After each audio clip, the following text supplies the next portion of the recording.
I would now request Dr. Rakesh Singh to kindly take over the proceedings for the day and start the formal session of the roundtable. Over to you, Dr. Singh. Thank you, Jaraman. And we are happy to have O9 as our supporting sponsor for a roundtable on future of demand planning. And as I start, I think, in the last 6 months, we have been talking about everything that Jaraman said. Like the skin of your teeth. We started with a supply chain shock. It then became a demand shift as the pandemic moved over geography and over the length of time. And it has also created an unprecedented challenge for supply chain alignment and supply chain, service. And what you see here is that in this period, there has been a lot of approaches people have followed, though they've been saying that, planning is gone for a toss or forecasting is gone for a toss. But according to me, everybody has been planning or forecasting something or the other in this particular period to see that they remain relevant in their business continuity plan, not essentially in their, survival and growth, but in the business continuity plan. As we move away from the pandemic, as lockdown happens, while pandemic in some countries like ours is really again a serious threat to businesses in terms of uncertainty.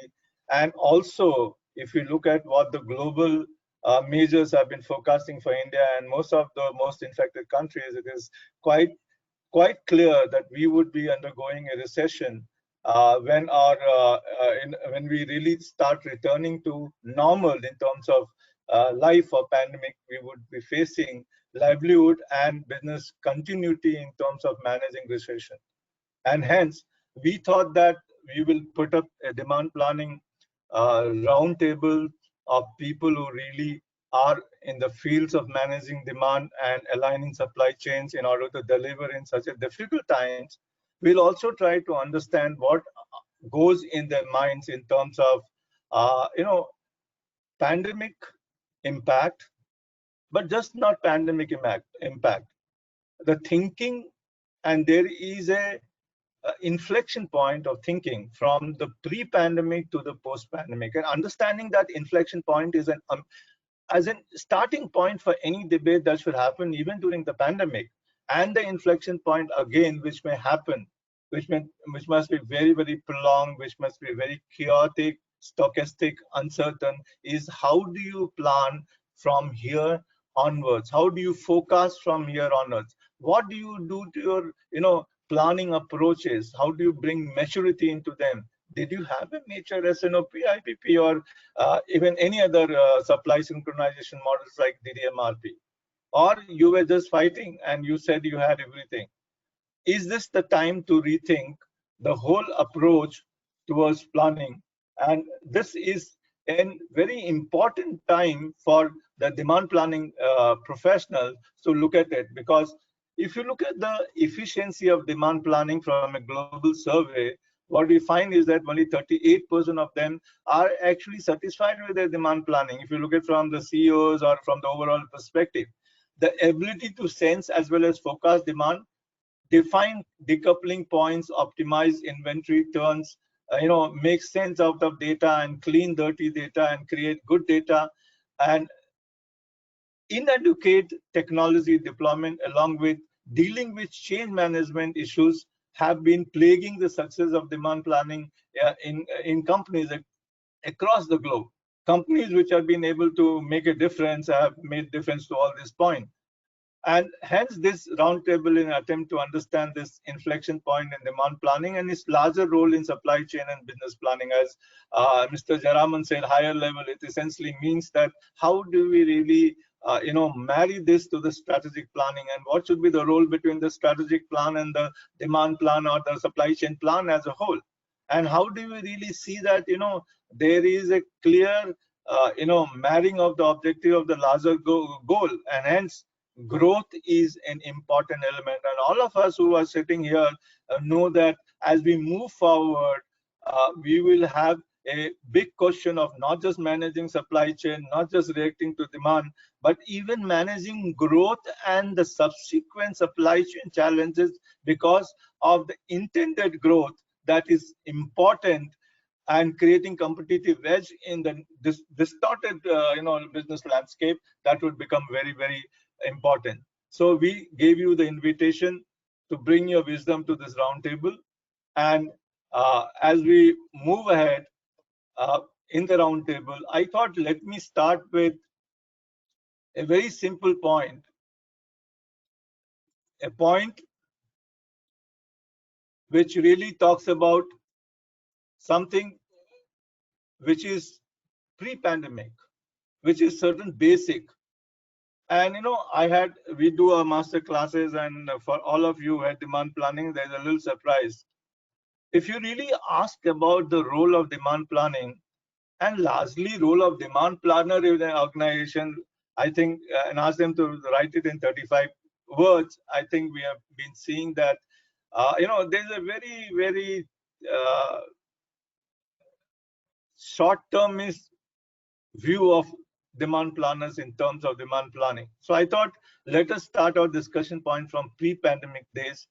The whole philosophy behind demand planning, how is demand planning harmonized into supply chain planning and as well as a business plan? What common mistakes do we make in the short run and the long run? What has been the approach to demand planning during the pandemic? What are the learning from this pandemic? Do you think there is an insight in data for future planning? So I think I will start with the first set of questions. I invite R. Anand, Kunal Gupta, Ankush Sharma, Sudipta Basu, and Srey Sharan on the stage. And we'll go in a structured manner as we start inviting people. And when the first set of people are, given their views, they can switch off their cameras and the mic. But anyone wants to comment at any point of time, peacefully can switch off their cameras and this thing, come speak and go back if you're not a part of that particular group. So let me have.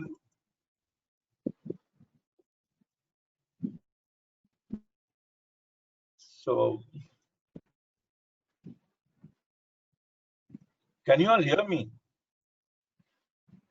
Yes, we can. Yes, Dr. Singh, we can hear you. Yes, we can. Yeah. Yeah, hope you can hear us.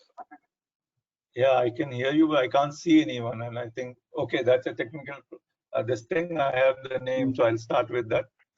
And Yeah, we can see you.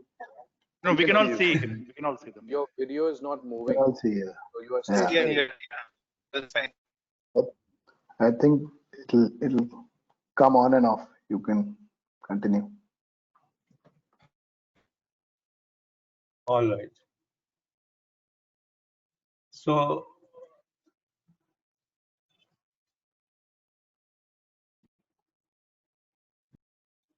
Anand, I would like you to respond to my first set of discussion as to what is the role, what is demand planning, what is the role of demand planning, and what, you have been a professional for a long time. What do you think are major drawbacks of demand planning at current, before the pandemic? Let's get to the pandemic in the second set of questions. Okay, sure. So first of all, nice to be back in this forum, and I wish everybody is safe and doing all that's necessary to stay safe and do well. So Dr. Rakesh Singh, I think you raised a pertinent point. I think over the last decade or so, clearly planning, supply chain planning, and in general, and demand planning in particular has started taking center stage. To all my fellow demand planners, I would say that demand planning is possibly the toughest role in supply chain, for the simple reason that you're sitting in a function called supply chain, but you're pretty much working across the enterprise, or at least that's what the role is entitled to be.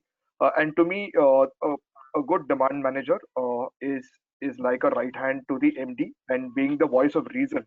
And I mean, you're the voice of data and you're the voice of reason in a room which otherwise has got biases, right? I think the role of a demand planning manager or a demand planner per se is to ensure that biases are removed and sane conversations happen in a room based on data, based on drivers, based on what the truth as we know it at that point in time. I think that's broadly what demand managers and demand forecasters are expected to do, and I think this role has started in the last 10 years, and there are multiple reasons as to why this role I think has evolved.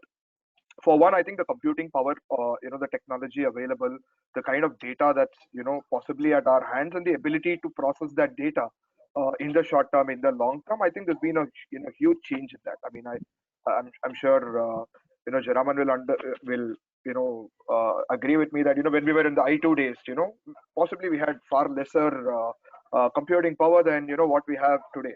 So obviously that's one big factor. The other one is obviously there is a need for businesses to try to bring calmness in what is always choppy waters. I mean, our consumer preferences have changed. New channels have come in. I'm talking more from an FMCG retail kind of space, and so therefore, for somebody to really understand all of this, put it together for a sane and a data-driven conversation. I think there's a huge need from the top management to have some kind of a person do this, and I think demand managers kind of fit that bill and are expected to fit that bill. So to me, demand planning is the toughest role because you're in supply chain, but you're actually doing a role which is more general management, right? And you're in fact helping the MD or your sales director or your marketing or category leaders to take the right decisions and align your supply chain to ensure that those decisions that are taken actually translate into reality on the ground. So I think that's how I would lay the landscape pre-pandemic, Dr. Singh. That's a brilliant exposition to start with voice of truth, voice of data, and also as a general management role of the demand planner in order to manage. Poor chap has to take the beating for everything goes wrong and is never even acknowledged for what right he does. So I think there is a very significant role that has to evolve in the next era. Now moving on to a part of it, how is demand planning helpful in synchronizing the supply chain as well as the business planning? So I will call upon Kunal Gupta from Bhatia to give a view on this. So, hi, thank you, Dr. Singh, and good morning, everyone. I know it's early morning, Saturday for most of you, but I'm sure with Dr. Singh and ISCM forum, it's worth for everybody waking up for this charge-up session. So, yeah, Dr. Singh, so basically, like I think Anand said and clearly laid a very, very good foundation on what demand planning is. See, I see demand planning now more so than ever. I mean, he put his kind of foundation on pre-COVID, but now let's take it more relevant to the new normal, as we call it, or within COVID and post-COVID, how it has become more significant and more relevant and synced to business. See, I think we've all noticed during the pandemic, everybody was under lockdown. So practically nobody had any kind of control over their sales. There were no footfall, there was nobody coming to stores. So you could not control sales, right? What could you control? You could control your buying. You could control your procurement. So it kind of became much more important and relevant and kind of, very, very clear to all organizations that this is an area where if you focus, you can't increase your revenue right now, but you can reduce your losses. You know what I mean? Or reduce your expenses. So all of us obviously looked at how we can immediately see what has not been bought. Can we stop the orders? Can we, minimize our procurement? Can we reduce the cost? And in any organization, of course, there is cost of the company in terms of salaries and other admin expenses, but ultimately the major cost will always remain raw material and procurement. So when companies figured out that this is an area which will actually directly impact the bottom line, that became more and more strategic. So I think from that perspective, everybody realized that yes, now planning, which is ultimately the supply chain, is so critical to an organization in terms of bringing a sync to overall business, how it can be a savior. So I think that's how I would look at it, Dr. Singh. I mean, it kind of suddenly became like a strategic function, and it was an eye opener for most of the organization that now look at demand planning and supply chain overall as a more strategic function. Thank you, Kunal. And I think that's so true, because at least it's a eye opener for everybody that demand planning is an essential activity, even during uncertainty, and the patterns which changes and become uncertain requires a different kind of demand planning, but demand planning will have to be ramped up in order to meet the challenges. Gaurav, Bhatia, you come from a pharmaceutical company. What kind of demand planning that you have seen? What are the major challenges with demand planning in the past, and what has this pandemic done for you to realize those vulnerability in your supply chain and demand planning which existed before the pandemic? Let's first look at before pandemic issues, then we'll build up the pandemic issues.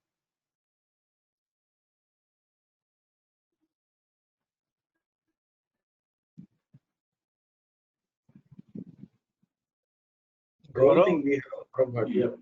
Dr. Singh, I think Gaurav has dropped off. I think I am there. He's there. Hello, am I audible? Yes, Gaurav, audible. So thank you for the invite, and thank you for the question. So in terms of when I say see the supply chain before pandemic, it's or the demand planning, largely it's about which kind of mix of SKUs is required at which node, which is also very critical to look at.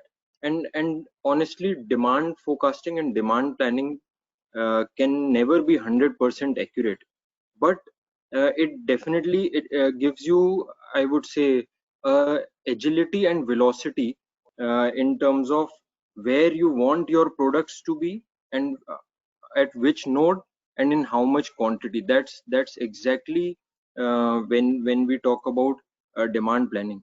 Now coming with a more recent example, where do I put a limited stock of, say, remdesivir injection for COVID? So this is where I think a lot of demand sensing or the on-ground knowledge would help. Where how do we decide where to put the limited quantity? Hello? Yeah, go ahead.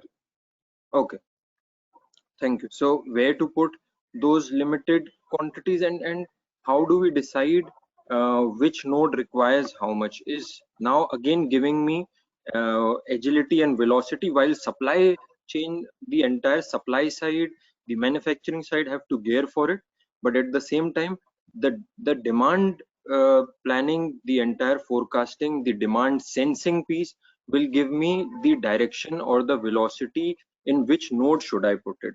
That is more critical in terms of availability of stocks, or even in terms of extra inventory carrying cost at some of the other nodes, and missing the sales loss or having sales loss on the other nodes. Secondly, I think as Anand mentioned, the fundamentals of demand planning will definitely remain the same, and the new age tools are definitely an aid. The machine learning, how can this entire system keep on learning and churning data at the same time? So while we are churning the data, the machine is learning the data and giving us more insights and more knowledge for future. Whereas your on ground discussions, your discussions with the product manager, with the field, with the sales team is quintessential. That cannot be ruled out with besides having support from the tool. So that's my take on I think balancing both their understanding from the field force, the sales, and also taking advantage of new age tools. I think that's a good perspective, Gaurav. I think you brought a lot of issues about demand planning as if you concluded the debate on demand planning. But anyway, let's move ahead with Ankur. Ankur, what is your take on some of those strategic mistakes that we make during our demand planning processes, and we have been making for years? Okay, thank you, Dr. Singh. Taking a little further from Gaurav, what are your views on that? What are the basic mistakes that we make in our demand planning approaches? Okay, thank you, Dr. Singh. And first of all, good morning, everyone. Good morning, my fellow panelists. And thanks for putting up this round table, inviting people from diverse background. I think it's a great learning session on weekend. So I think I'll just start with that. First thing, I'll say that I'll fully agree with the comments made by my fellow panelists regarding the importance of the demand planning, which is getting evolved. During the pandemic season, earlier how it was and now how it is evolving. And the role of demand planner is, right now also in the pandemic is becoming very, very pivotal, because that's where we are giving somewhere the direction to the company with the help of sales team, with the more collaboration which we are bringing on the platform. And so somewhere I see the way we were managing earlier and the way we are right now managing is there is a thing which is getting more increase is the collaboration, and that is the only thing which is helping right now. I have just to take on your question, Dr. Singh, which is more towards what are the mistakes which we are doing and what are the strategic direction we need to set towards demand planning is, earlier the frequency of discussions was quite limited to either on monthly level or quarterly level when we are talking about strategic. But right now in the pandemic, the strategy becoming how well you are responding to the current needs, because there is no strategy right now in pandemic. There is only thing is how you are managing your current situation, and then you are putting up things and making your backend so strong that is respond to the anticipated changes which you are seeing coming in future. So in terms of the biggest mistake which we were doing earlier, and I think in large of the organization it is being there, that we are trying to balance the demand plan with the sales targets.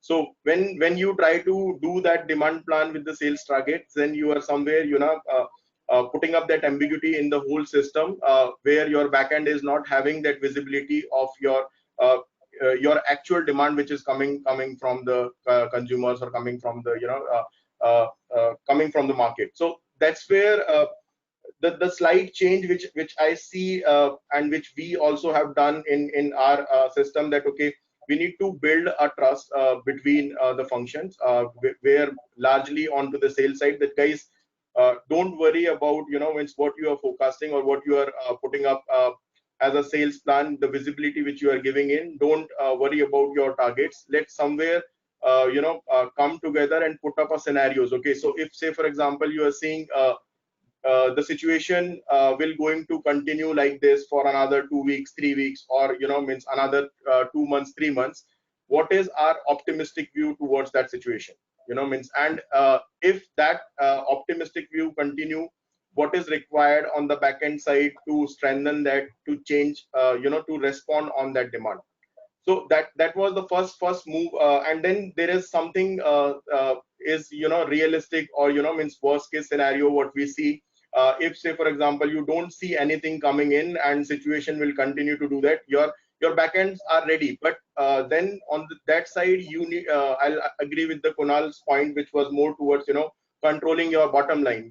If you are thinking something which will not happen, which is more towards worst kind of scenario, how can you control your bottom line to bridge that gap? So somewhere the role of demand planning in terms of strategic direction is more towards balancing both, and that is actually given far more importance in this pandemic in terms of bringing that visibility, trying to put that balance between front end and back end. And that's where I see in terms of actions which we as a demand planner actually are the driver of the organization. I'll say that if you have a right capability and if you have right skills towards that, you can actually become a driver, which Anand also has addressed, that it is a second arm of managing director to give that direction.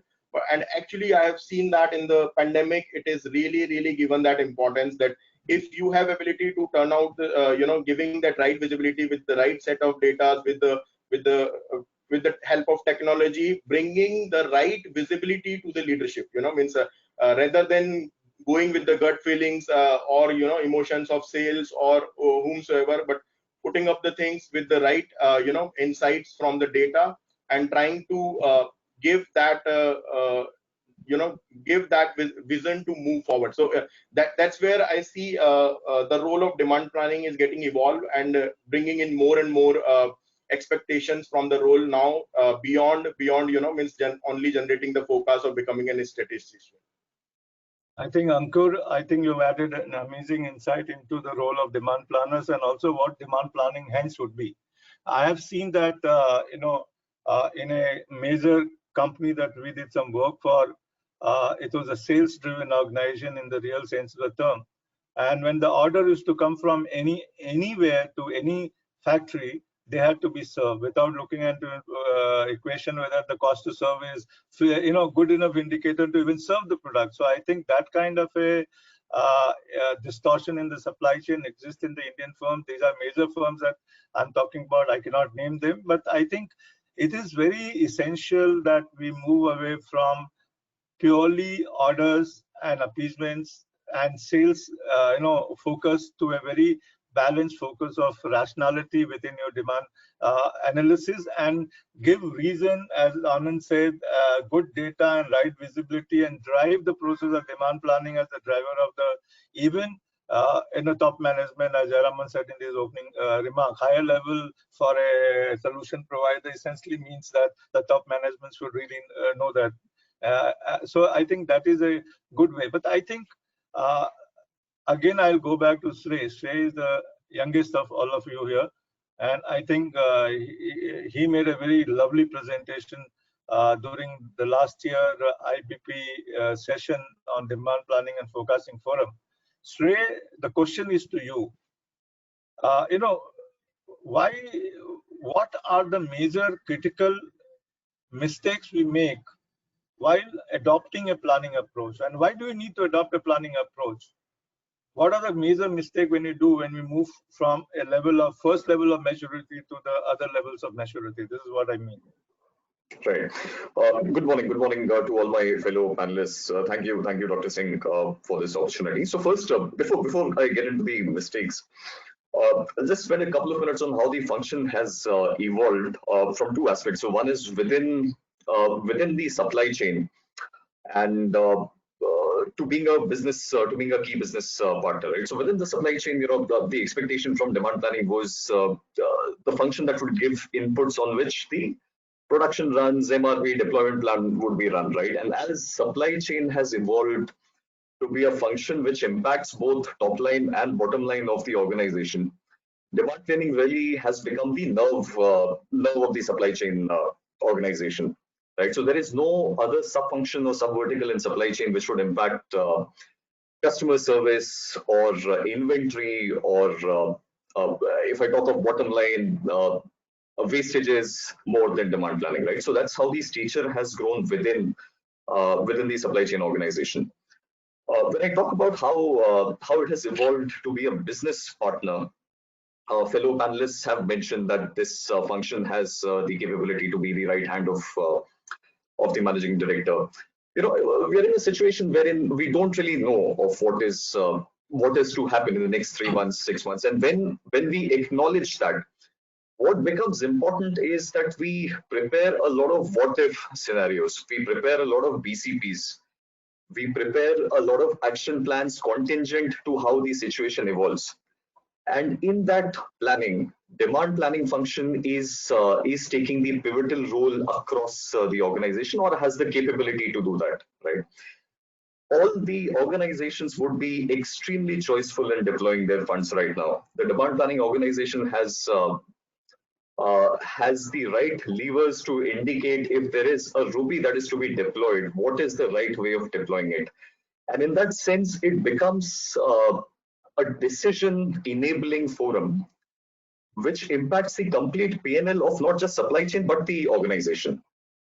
Right, so that's how I see the function evolving and playing a role in the times to come, when we do acknowledge that we are not very certain how things are likely to pan out. Right. When we talk about some of the mistakes that the planning function makes, Anand mentions that it's a congregation of different opinions, and opinions would have a point of views and biases. Right. It is important for the planning function, for the planning leads to be devoid of any biases. At times, I've seen planners giving too much importance to how we are generating forecast or how we are generating numbers, what is the logic, algorithms going behind the numbers, then the numbers, or validating the numbers, right? So people have a tendency to go too deep into algorithms rather than the output. And in times like these, wherein we have a lot of data to play around with, I think validating the numbers, designing what if scenarios plays a far more important role. Thank you. Thank you, Shrey. I think that was a very strong strategic input coming into the roundtable debate as we move ahead. But I think let me bring Sudipto into the debate. And Sudipto, what, according to you, should be a good demand plan? We should move into any kind of planning approach, IBP, SNOP, or whatever you call connected planning. What, according to you, it should be? Not the. Let's talk about pandemic in the next round. What should be the good approach? I think we have heard from everybody. We've got a lot of multiple viewpoints converging towards a single viewpoint. So, what are your thoughts on that, Sudipto?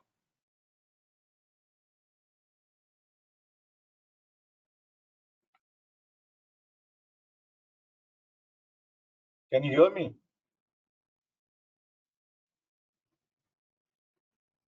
Can I be heard? Yes, yes, Dr. We can hear you. It looks like he couldn't hear you. Yeah, we can All hear right. you. I think we'll we can get hear back. I think he's trying to speak now. Just give me a second. Yeah, Sudipto. Yeah.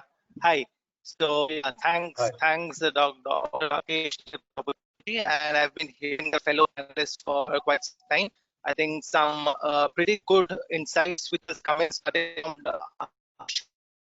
on how the demand planning function can be defined, what are the areas of weakness which a planner does, and also how this demand planning function can be integrated in the overall scheme of things.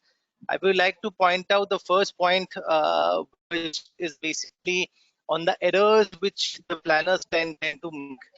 I think what Jay has said is something to give more focus on the way we generate the data. Also, we need to keep in mind for the short term and the long short term on the long term plan capacity and how to go and keep in mind the short term strategy of the supply chain planning is basically to meet the short term demand to ensure that the near demands are met, and also ensure that we short term capacity. In longer term, definitely we can speak about the capacities. We can definitely speak about the various things which impact the top line and the bottom line of the organization. So a very clear communication needs to be made of the term and the long-term strategy which an organization has. Number two, when we say that how an organization will, or how the demand planning will integrate into the supply chain plans and the business plans, we will come to maturity into the later stages, but it is very critical to understand there are no separate demand plans, business plans, or a supply chain plan. The business plan flows throughout the organization. It follows, so the demand plan follows the business plan, and the supply chain plan follows the demand plan per se, and then you can design your entire supply chain around it. So yes, various organizations at various levels of maturity can be at a various levels in the organization chart or in the life cycle chart, but we need to be very clear that there are no 3 or 4 different plans in an organization, there is only one plan which should govern the demand and supply chain plan as well. I think, Sudipto, that's a very interesting take. And we'll come back to that when we talk about the supply chain, sales, and finance plan, and what we need to do them to make them a single plan or maybe a larger business plan. But that's for later to come in. And I think you brought out very good points. And I think one needs to realize that any planning approach, SNOP and IBOP, is a mid to long run approach. And the short-term problems of below the lines needs to be managed in a very critical way. And most often, sometimes, if you see, organizations have a lot of focus on the slush period, on the short period. Two, even though it is very desired that organizations need to evolve a demand plan which defines a supply plan, a business plan on the basis of the growth strategy. You define a demand plan. There is one element which is very disturbing in a study done by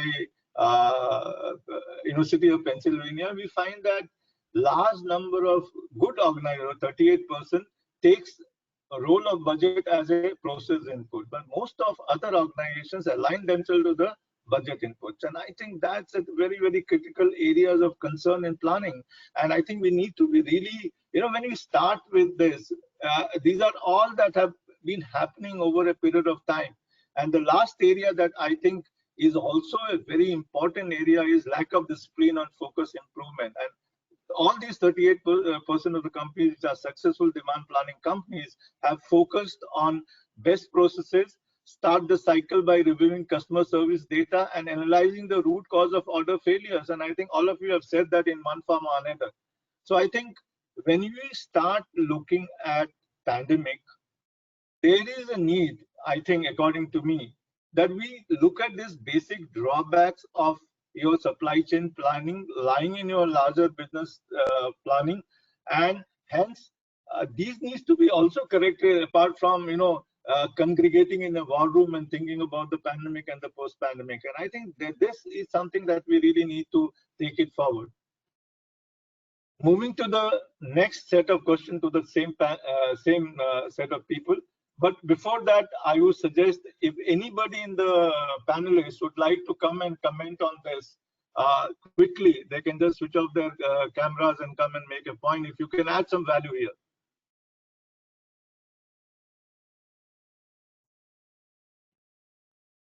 Yeah, Anirudh. Dr. Singh, am I audible? Yeah, you are, but slightly louder will help. Okay. So I think great views from the audience here. I also got a theme that when it comes to defining the role, the name demand planning or demand planner or demand manager is a misnomer. So it's not just demand that you're planning, it is also supply. And somebody also mentioned it's about what you position and where you position. So I think from an organization design standpoint, and what role and what responsibilities and where to position this function is also critical, because it's not just demand, it's supply, it's inventory, and it's also sales, finance, everything comes into play. So to me, that theme is very evident, and I think everybody brought it out very well. So maybe this whole demand planning is a misnomer, because in siloed organizations, especially which are not at the forefront of supply chain, where changes are happening very quickly, these functions tend to be just waved off as, oh, you're just planning demand. Well, not true. The demand is an input, and then everything else starts to flow. So what to buy, when to procure, when to distribute, what to sell from what location. See, these are critical things. So it takes the center stage, but I think the workforce and the structure needs to be aligned so that you empower this team to do the best it can in terms of what it needs to do. Okay. Yes, Srinivasan. Hi, Dr. Singh. Just a quick observation. This is with Shrey's view that your forecasting and demand planning, we are dealing with lots of numbers and commutations. The computing numbers are so complex. I completely agree with his point. And what I feel at this moment, we need to, the demand planners, we need to have a special skill set like the convincing skills. We can hand over the computation, everything to the technologies like artificial intelligence and machine learning. Nowadays, probably Una and Blue Yonder or any of the technology platforms, they're able to support us. What is the need of the hour at this moment is we need to be having a convincing skills to just, smoothen our stand across the board from the top to the bottom, because we are responsible for the gross margin, net margin, or profit after tax. Anywhere the demand planner is being called by the CEO or MD of the company. That's my point of view. Thank you, Srinivasan. Yeah, Satpal. Very quickly, I think one of the very interesting observations in the conversation I was listening to was I think once Kunal mentioned about the cost being one of the driver and one of the key dimensions which most of the organizations are very sensitive about. And I think in the coming times also, because till the time the economy comes back to normal, till the time demands get visibly clear to the organization and some meaning come out of it, I think cost will play a very important role, and I fully agree with him in that perspective. I think that's going to be one of the big and probably one of the topmost parameters for organizations to include into the demand planning aspect as far as cost management is concerned. And I think another dimension which Shrey was mentioning, and it's a very beautifully, I think he mentioned, was on the data trend, which I think the business continuity plans, scenarios, or you talk about simulations, that's going to be one of the key areas where most of the companies will talk about what if scenarios. And most of these, these spaces where all these, while we have been talking about just-in-time methodology or approach, will change over to just-in-case approach. And I think that just-in-case approach will force all of us and the organization to start thinking about these simulations and scenarios beyond data points. And that would probably come from not just the data point, but also some of the emotional aspects of consumer behavior, which I think supply chain in the coming time needs to work very closely with the business side. And probably it will be very difficult to quantify in pure numbers, but I think that would be more of, I call it EQ side, which is not just the IQ side, which you can measure it otherwise, but in EQ side, I think these sentiments, this feeling, consumer demands, I mean, that needs to be factored as far as business inputs will come from some of the business sales and marketing guys, which needs to work closely with supply chain. Thank you, Satpal. I think we will get back to those issues later as we look at thinking about, getting the insight from the market in a much wider way to plan the new normal. Any one of you have any comments here before we move into the next one? Just one quick point, Dr. Singh. So I fully second point which Srinivasan just mentioned. So while as a demand planning manager or as a demand planner, data crunching and looking at deep diving in terms of data and errors is more important, or quite important. The convincing ability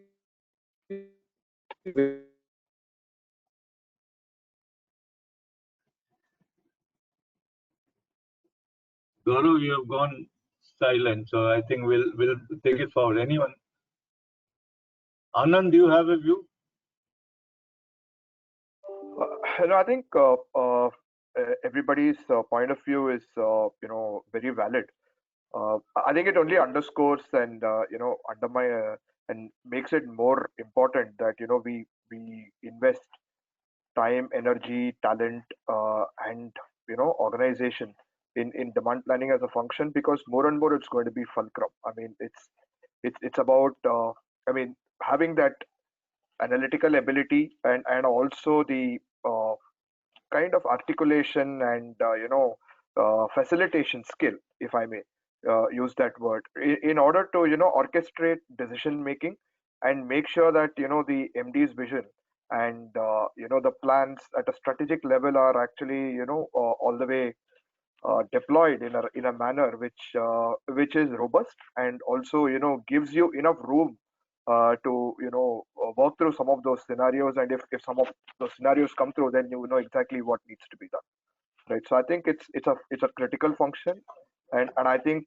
and I hope and wish that more talent and more resources, etc., are deployed in the future, because without that I don't think it's going to be possible for good organizations to survive.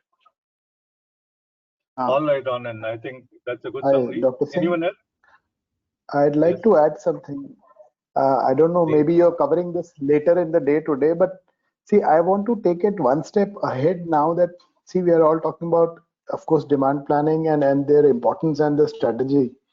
But I think what I've noticed now these days, it's, see, demand planning, of course, like Srini said, and a couple of you agreed, it's all about convincing power.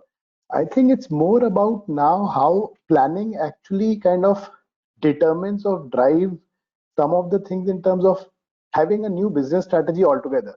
Now, what I mean to say is, so we'll come back to that. You have not seen the, exactly, as usual. He's a student of mine, never reads the pre-reads and comes into the class and speaks. Absolutely. So yeah, so if that is going to get covered, that's what I was going to say. Yes. Absolutely. Yeah, I'm just going to do that, Kunal. I think. Sorry for that, but I think I needed to make that point. Same as you said, Kunal. Let us move into that particular thing, because pre-pandemic structure of demand planning, the practice of, and the way we viewed planning was actually given a jolt by the pandemic, and hence we don't want to go too much into the hows and whys and where, but let's look at the learnings from this pandemic, and how do you use the data, the patterns, the qualitative inputs for future planning from the pandemic. So I'll start with you, Kunal. Let's start with you. Please go ahead now. Yes, thank you, Doctor. So I think what, like I was saying, it kind of, the future of planning is, planning becomes more of a strategic function, not only just say that I need this 100 set of raw materials to make my production run, so I will always keep bringing these 100. I think it's time to go and look back into your supply chain and figure out what is the agility of the supply chain. What is more evident now than ever is, unless your supply chain is agile, you cannot keep having all these what if scenarios we've been talking about. I mean, we're working. I mean, I'll talk about Dubai, the way planning work mostly. I mean, this country is pretty much dependent on import, unlike India, which is still self-sufficient. So your lead times are probably few days or few weeks, while in UAE, particularly, most of the lead times are in months, 3 to 6 months, depending upon which part of the world you're bringing things from. So in current scenario, do I plan my inventory which is 3 to 6 months ahead of product? Do I really need that? So the question now comes back. I mean, I'll take an example of our industry. I'm from food industry, so we run cafes. Do we really need a menu item which requires me to bring a food ingredient which takes 4 months to bring? Or should we remove that from our main menu? So these are some driving points which earlier were only decided by marketing team and the new menu decide. But now supply chain sits and they say, these are the raw materials, can we manage this? You know what I mean? I think that's also a new way that we have to look at business, and the basic sales strategy also now determines more than ever. It's dependent on how the planning is, how the supply chain is going to procure those things. So I think it becomes a very, very critical function now more than ever to relook at the whole business and relook at the services that we offer, that can your supply chain, being agile, support it or not? So that's the point I wanted to bring upon, basically, to take it forward now from here. All right.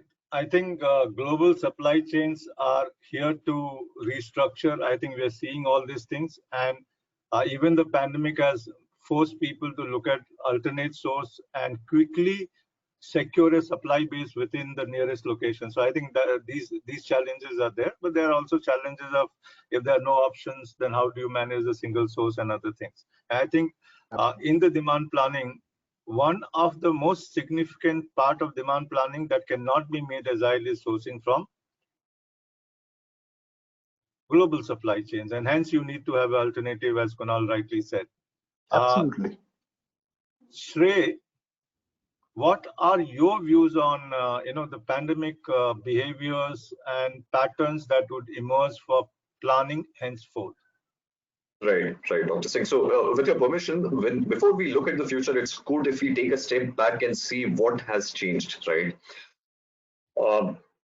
Okay, so let's look at it. So we traditionally rely on historical data to forecast. What do we have on the historical data if you look at last 3 years? We have demonetization, we have GST distorting the plans of the organizations and rebasing them. Now we have this pandemic impacting the last 4, 5, 6 months of sales history, right? What is becoming conclusive is that history in isolation can never now be a source of truth on what is likely to happen, right? That's point number one. Point number two, we are dealing with humongous amount of data, and it's been mentioned by some of the panelists. What are we looking at? We are looking at offtakes data. We are looking at consumption panels data. We are looking at household data. We are looking at point of sale data from modern trade and e-commerce chains. We are looking at our internal sell-in and sell-out data. Right? How do we isolate which of these is reflective of real consumption and not? Right? So this is humongous amount of data for us to cleanse. What is the third thing that has changed? As supply chains were recovering through the pandemic, a lot of organizations made choices around the assortment that they are likely to sell. A lot of organizations made calls that, guys, we have 60-70% of our capacity available for us. We cannot make 100% of the SKUs. Let's eliminate the tail. Right? A lot of sales that we would have therefore seen would have been on account of choices made by the organization, the manufacturing teams and the sales team, rather than choices made by the consumers or consumption, right? What is the fourth thing? So when, as supply chain networks get back on track, and as there is some sanity that remains, that kind of returns back, how do we isolate which of these is consumption-led and which of these is pipeline refilling? In the 3 months that supply chains were off, what portion of retailers were closed? What portion of their pipelines were emptied? What portion of their consumption is something that is not likely to remain? So these are the 4 realities that we have, and it is likely to continue for the next 6 months to 1 year period as we are framing our demand plans. Now, any future ready plans should factor in these. And one of the questions that we are asking ourselves is, if we are likely to sell between a range of a best case and a worst case scenario, is our backend supply chain geared up to deliver for the worst case and manage in case we are trending to the worst case, right? And that is where the agility of the supply chain network, the sourcing strategy, the inventory strategy comes into play. All right, thank you. I think I'll request the next set of people to come in, and we will ask all of you to keep intervening at the time when you feel that you can make a point into this. So thank you. You all can go back, and the next set of people, Mangesh Jadhav, Sachin Gupta, Satpal Singh, Srinivasan Palani,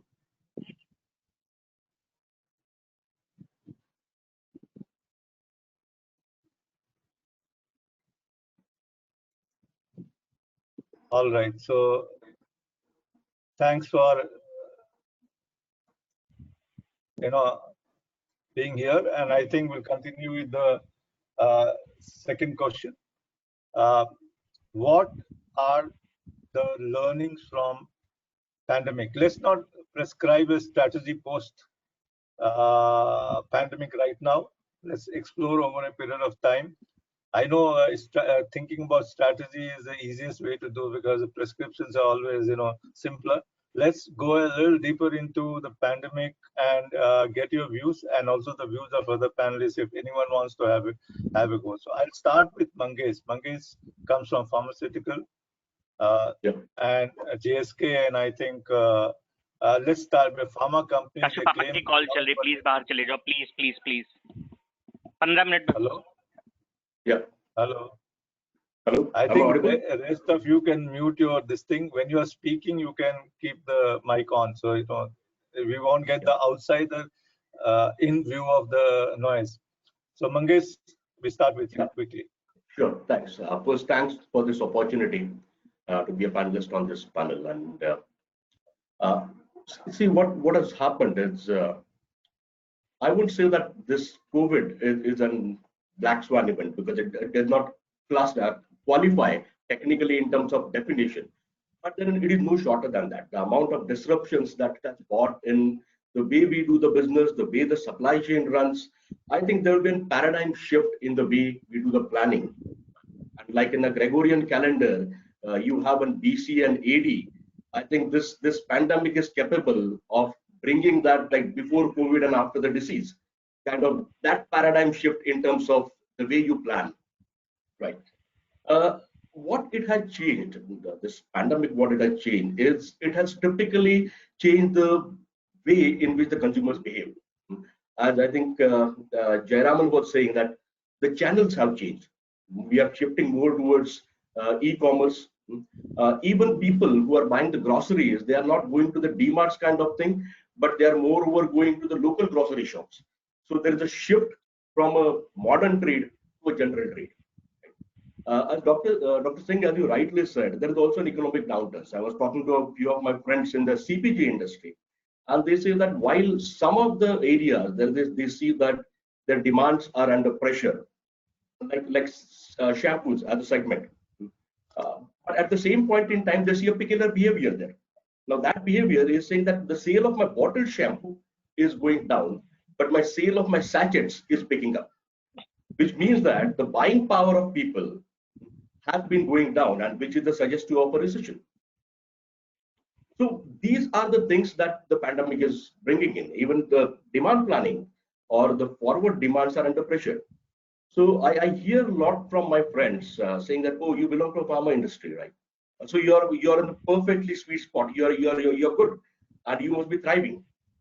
But that is farthest from the truth, right? Because only certain companies who are there in the COVID care, they are having their sales going up. But if you see pharma industry as a general, it's still under pressure, and there are reasons for it. Because of the pandemic and the way this is the spread, and this particular, the rainy season and the change in season is typically a season with the schools opening, people, children going out, social contacting increase. It is typically a season where the bacterial infections and the viral infections grow. What COVID has done is necessarily people are sitting in their homes. There is an online learning. The kids are no longer going to school. The social contact that people have, that has drastically come down. That has limited the bacterial spread, the infection spread. So your antiviral segments, your antifungal segments, your antibiotics, they have completely gone down. On top of it, whether they will return, whether this demand will return post-COVID, again, it's a difficult question. Because with COVID, people have been switching to the traditional remedies, right? The immunity boosters, the vitamins, the so-called kadas. And once you get used to it, even post-COVID, it is difficult to say whether your demand will return or not. So that's the reason I said that the pandemic has put a paradigm shift in the way we do the planning. And then it is here to stay. I think, thank you, Mangesh. I think that's a good viewpoint. I'll go to Satpal, who also comes from a similar industry. And Satpal, what according to you has changed? You have been on the forefront, I believe, in the COVID, and what has actually changed for you? And how do you use this intelligence? What are the intelligence that you can use for future planning? So I think, I think one biggest learning through the entire crisis for us, Dr. Singh, was that whatever we thought that we know everything and then this is how it works, the entire methodology of these models, this is the assumptions under which any particular business operates, that's gone for a toss. So I think all these, the models where we have been talking about, let's look at the past trend, let's look at the data sources, let's look at the seasonalities, that's really gone out of the window when it comes to demand planning. And from the execution point of view, I think at least for the I call it, it's like a 5-stage the process, that it was a pre-COVID era, then there was a shock period where everybody was going through the shock, then there was an adaptation phase where everybody was trying to learn quickly, see each other, learn from each other, try to adapt to the situation, And then we got into slowly into the recovery mode, and then obviously then we'll be getting into the new normal phase. So as we were transitioning into these 5 big headers, I think each of these 5 big headers were learning in itself, and that's where I could call it as the entire chain was an experimentation phase. And I think there was no written in, fully deployed or known strategy which was fully casted in stone and written and known to everyone. It was pure experimentation, because this was happening for the first time to most of the organization. And I think if you really have to go for somebody, I think I haven't really come across anyone who was really prepared for it or experienced, this kind of crisis in past. So the biggest learning was a lot of things which were in the back seat, which we felt that can be delayed for a while. It was like, digitization of many elements, which we felt that why to digitize TMS at this point in time. But until we started facing issues like red zone, green zone, orange zone, transportation getting stuck, the borders, driver leaving the vehicles and all that, then we started really paying much attention to digitization of the entire TMS piece. We started really looking at some of the very strong platforms where we are trying to see that how as I was mentioning, the EQ piece of the sentiments of the consumer can be built into the forecasting model.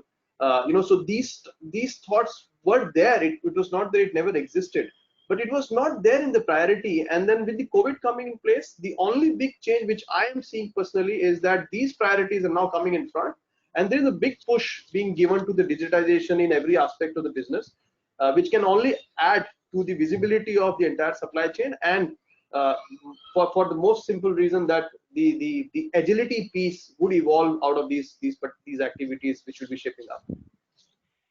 All right, let me change the focus and let me get somebody from the consumer goods here. Anyone from the consumer goods who would like to contribute over the pandemic changes, because the panel seems to be a little lopsided with almost pharmaceutical dominating it and one fashion guy sitting here, but we'll come back to the fashion and sports guy a little later.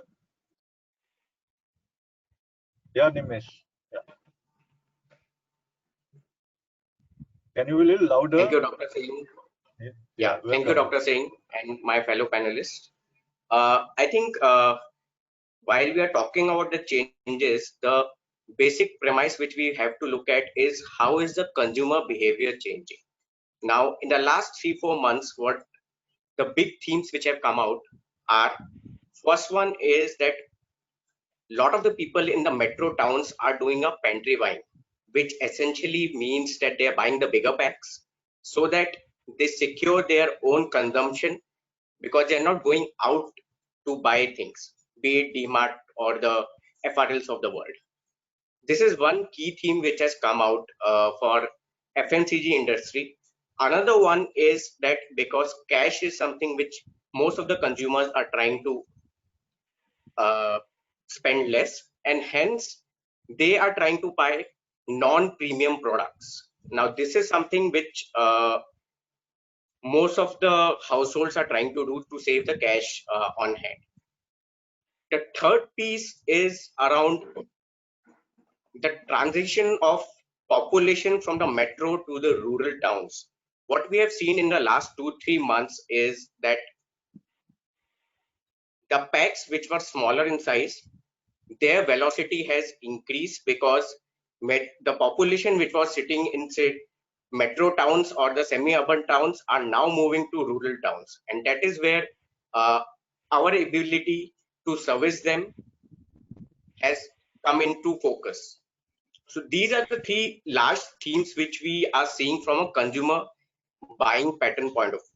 Now, coming to the implications about how does it help us in terms of figuring out whether as a demand planner, these are things which we will have to look at. As somebody rightly pointed out, that the traditional way of forecasting, where we used to look at the historical averages of last 2-3 years, they may not be absolutely relevant. And how do we segment for these kind of new realities on the ground is something which will be a bigger question for all of us. All right. I think Srinivasan comes from Dubai. He heads the logistics as Al-Futtaim Fashion and Sports. They have seen an amazing dynamics of demand in their businesses. So Srinivasan, what are your views on this, and what are your challenges for forecasting in future? What are the learnings, and what kind of data or what kind of insight that you have derived during the period of pandemic, which could be useful in the long run? All right, thanks, Dr. Rakesh, for giving me the opportunity. Dear panelists, hi. I could see some of my college friends. I can meet Satpal, Vickram, Kunal, so many people. Hello, everyone. All right, let me quickly get into the point. Let me start with the scenario. Recently, I'm just taking apparel shipment. So my apparel shipment got stuck in Saudi border all of a sudden. So it is stuck due to no reasons. You cannot, it is uncontrollable factor, so-called, in our planning journey. And it is stuck for almost 3 weeks. We don't have clue how to clear the stocks. So this is the scenario I'm just put forth. I'm just sharing it to the table. Think about my disruption. Think about my loss of sale for that particular month. So we have no answer. Immediately we get back to the boardroom and we were having a brainstorm war room talks. What is the contingency plan? What can I do? So we have identified there was a plan B. Immediately we pulled another stock from the origin, and it was with a higher cost in terms of freight, and there were lots of disruption. We have to get an approval from multiple touch points. Finally, we solved it. But what is the lesson learned? My planning process, I am not able to have a resilient, or otherwise I'm not able to solve the problem immediately. There is a lack of agile and a lack of speed in my responsiveness. I was able to give a solution probably after a month or after a few weeks, but the need of the hour, maybe for my industry, you people are lucky, Satpal, Mangesh, all, you are into the pharma, don't take it. So in terms of fashion and sports industry, I need an agile and resilient process in my demand framework. Probably that is a question, maybe I need to put it for the upcoming discussions. So this is the lesson learned. And nowadays, any CEO or MD of a company, they are just looking at 2 KPIs. They're not looking into the daily sales report, what is the revenue, what is the bottom line. I think so. The 2 KPIs, what they're looking at is, what is the customer experience? The KPI related to the customer experience and the KPI related to your cash flow. So the customer experience is more of a mid and long term, whereas the cash flow is the short term. I need to have a proper cash flow to survive in my business and make sure that my business runs seamlessly. So the solution, what we have identified, I'm just sharing it to you. I want to protect my cash flow in such a way I increase my procure to pay lead time. Probably in terms of account receivables, I expect it to get my cash. And account payable, I have a negotiation and a felicitation with my suppliers, addressing our challenges and telling them it's like a win-win collaboration. Please delay the payment. So my cash flow is protected. So in terms of short flow post-pandemic, these are the 2 attributes which I want to highlight to you: cash flow and customer. Who is the king? Thank you. Sachin Gupta, what are your views on the intelligence we can derive from this pandemic? Yep. So thanks, Dr. Singh, and good afternoon, good morning, everyone. So for us, it was a very good learning experience, the entire pandemic experience. Like Satpal mentioned, that it came through various phases. I mean, first there was a shock phase when suddenly there was an announcement that the country is going to be under lockdown for next 15 days, and nobody knew whether it is going to be for 15 days or 30 days or 45 days or whatsoever. So the immediate reaction was to optimize, and Srinivasan talked about cash, and almost every company just started focusing on preserving their cash, because if you have cash, you can survive in this game. If you're running out of cash, then you can be easily out of the game, and that happened to many companies which we know. Okay, so most of the companies started just focusing on how we can cut down our inventory, how we can immediately preserve our cash. Adjustments into AR and AP, like Srinivas talked about, were immediately done in the companies like Shell also. At Shell, of course, was also kind of overburdened with the kind of crude ups and downs which were happening during the same time, and the overall cash condition became even more difficult.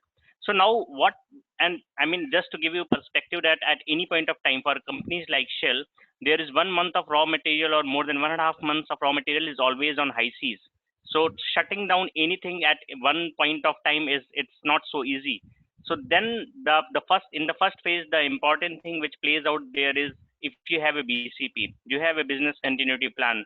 Do you have enough space to keep your raw materials at least? Otherwise, you will keep on paying the detentions and demurrages of those ships which are coming. Do you have capability to kind of preserve and your capacity for some time so that you can keep your production running at the optimized pace? Then the second phase which came was resume. So, I mean, depending upon which kind of industry which you are in, the government started allowing different kind of industries to open. Essential commodities like pharma, oil and gas, and FMCGs were allowed to open earlier. But even if these were allowed at that time, the biggest challenge was availability of the ecosystem. So while government has opened up for a lot many phases, there were no vehicles on road. It's difficult to get drivers. It's difficult to get raw material, packing material. Suddenly your packing material supplier is in containment zone. Your raw material supplier is in containment zone, and you really can't run your lines.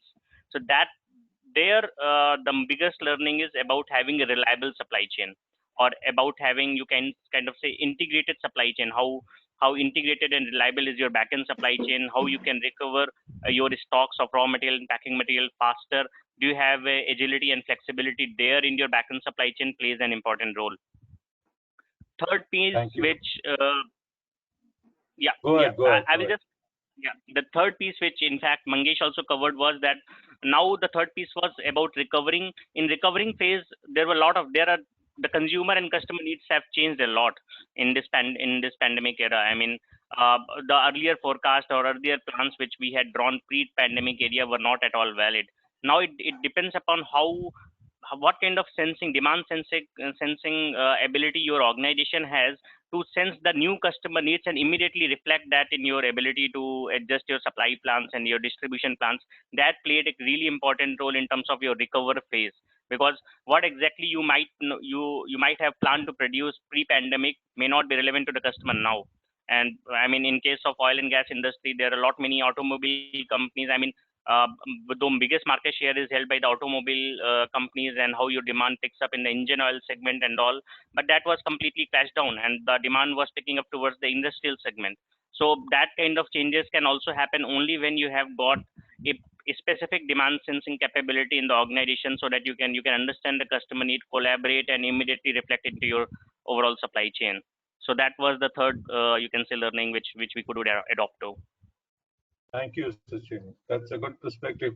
And I think it really boils down to consumer behavior changes and substitution that takes place for business continuity plan. So, Sudipto, what's your views on that? And can I have Anirudh also on the stage, please? Yeah, Sudipto, please go ahead. So I have three things on this. One, which we basically saw during this COVID entire scenario, is that whichever industry we are in, it is very critical to ensure that the products are closer to the point of sale.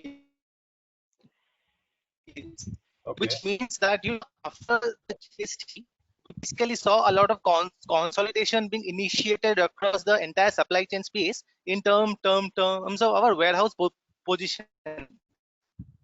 Right. To really consolidate the CFAs, or we need to really keep the stocks closer to the point of sale? That is number one. Number two, it's also very important, as Nimish also mentioned, the forecasting or the planning which we have to do.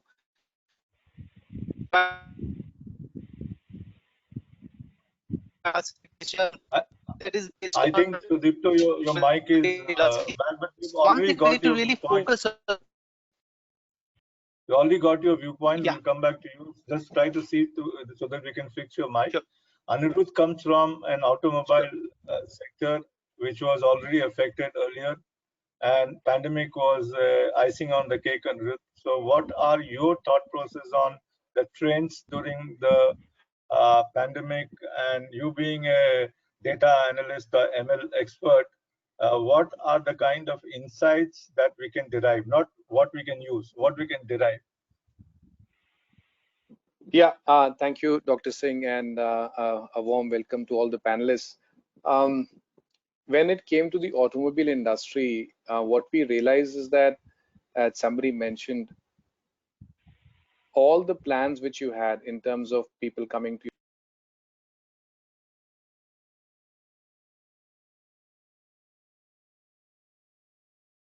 lockdown, how do you determine who's going to come buy what, right? So your dealerships are shut. Customers, when the dealerships open back up, nobody is visiting the dealerships. However, we realize that, well, there's an opportunity here as well, because now people will stop using these public means of transportation, the Olas and the Ubers. That network, pretty much because of a lack of trust, sanitation, hygiene, everything steps in. So we realize that a lot of this demand is pent up, and come May, June, and July, we have to be ready to try and meet this additional demand for small compact vehicles, first-time vehicle buyers, two-wheelers will go up. So as the factories started coming back up, we realized that demand picked up quicker than what we'd anticipated. You'd be surprised at the number of vehicles that started showing up for repair and maintenance and servicing. So that network, the supply chain was still in there, but the demand was pent up. We realized our role is no longer demand planning. In fact, it became managing supply, because suppliers were not back up. Warehouses and operations were manufacturing facilities were not back up. How do you meet this increased demand with 30 to 40% manpower? Also availability of material. So while we ended up losing a lot of demand that came in, and especially BS6 transition. If anybody was prepared, it's great and good for them. But unfortunately, a lot of the BS6 materials that are coming in are imported. That supply chain got hit. So while there was demand in the market, we had a significant challenge managing supply. So for us, the equation change is no longer managing demand. It is about managing supply. And how do we get that supply in the pipeline? And it's actually predicting supply became the challenge. But how do you predict supply when you have these red, white, yellow, and green zones? So to us, the farm sector came out and helped us, because the indicators in the farm sectors were very good. And so our production has an all-time high for the farm sectors. So just a couple of thoughts on that, Dr. Singh. That's great. I think everybody in the panel has spoken here. Can I get Sohini Chatterjee if she's here?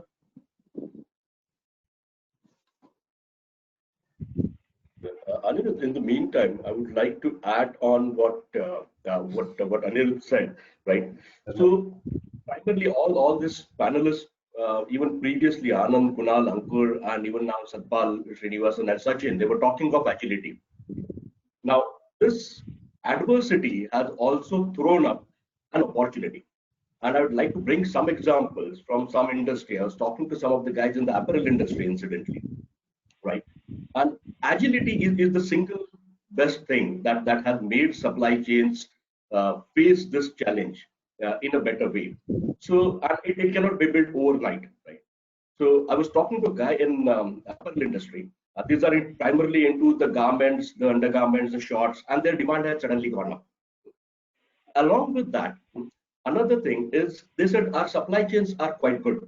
We are an MNC, we pay our staff and our workers well, so the attrition rates have gone down. We ensure that we secure the raw materials or the yarn well in advance. So we have stocks. And right now, what is happening with our competitors is they don't have their supply chains or good practices in supply chains in place, and that's where, in this situation, due to lockdown, where the workers are not available, somebody is infected, the factories are shutting down, they are not able to cater to the increased demand, and that demand is coming to us.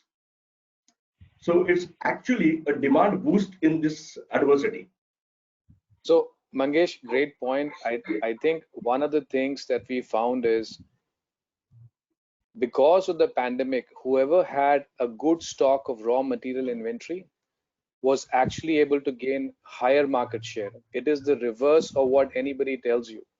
Your finance guys are on your back, your procurement guys are on your back. I mean, you're trying to manage this inbound. But fortunately, this is the only time where if you had an excess of inventory, it came to your advantage. So market share in this particular time was determined by who had more inventory and was able to complete that into finished goods and get into the market. So there are clear examples today. Somebody who was highly inefficient and sitting with tons of inventory was able to generate a lot more sales and gain more market share. So we've seen that happen too. Absolutely. But planning cannot be justified on the sitting inventory in pandemic, because I think one of the fallacies that I have seen is that, look, everybody was against our inventory.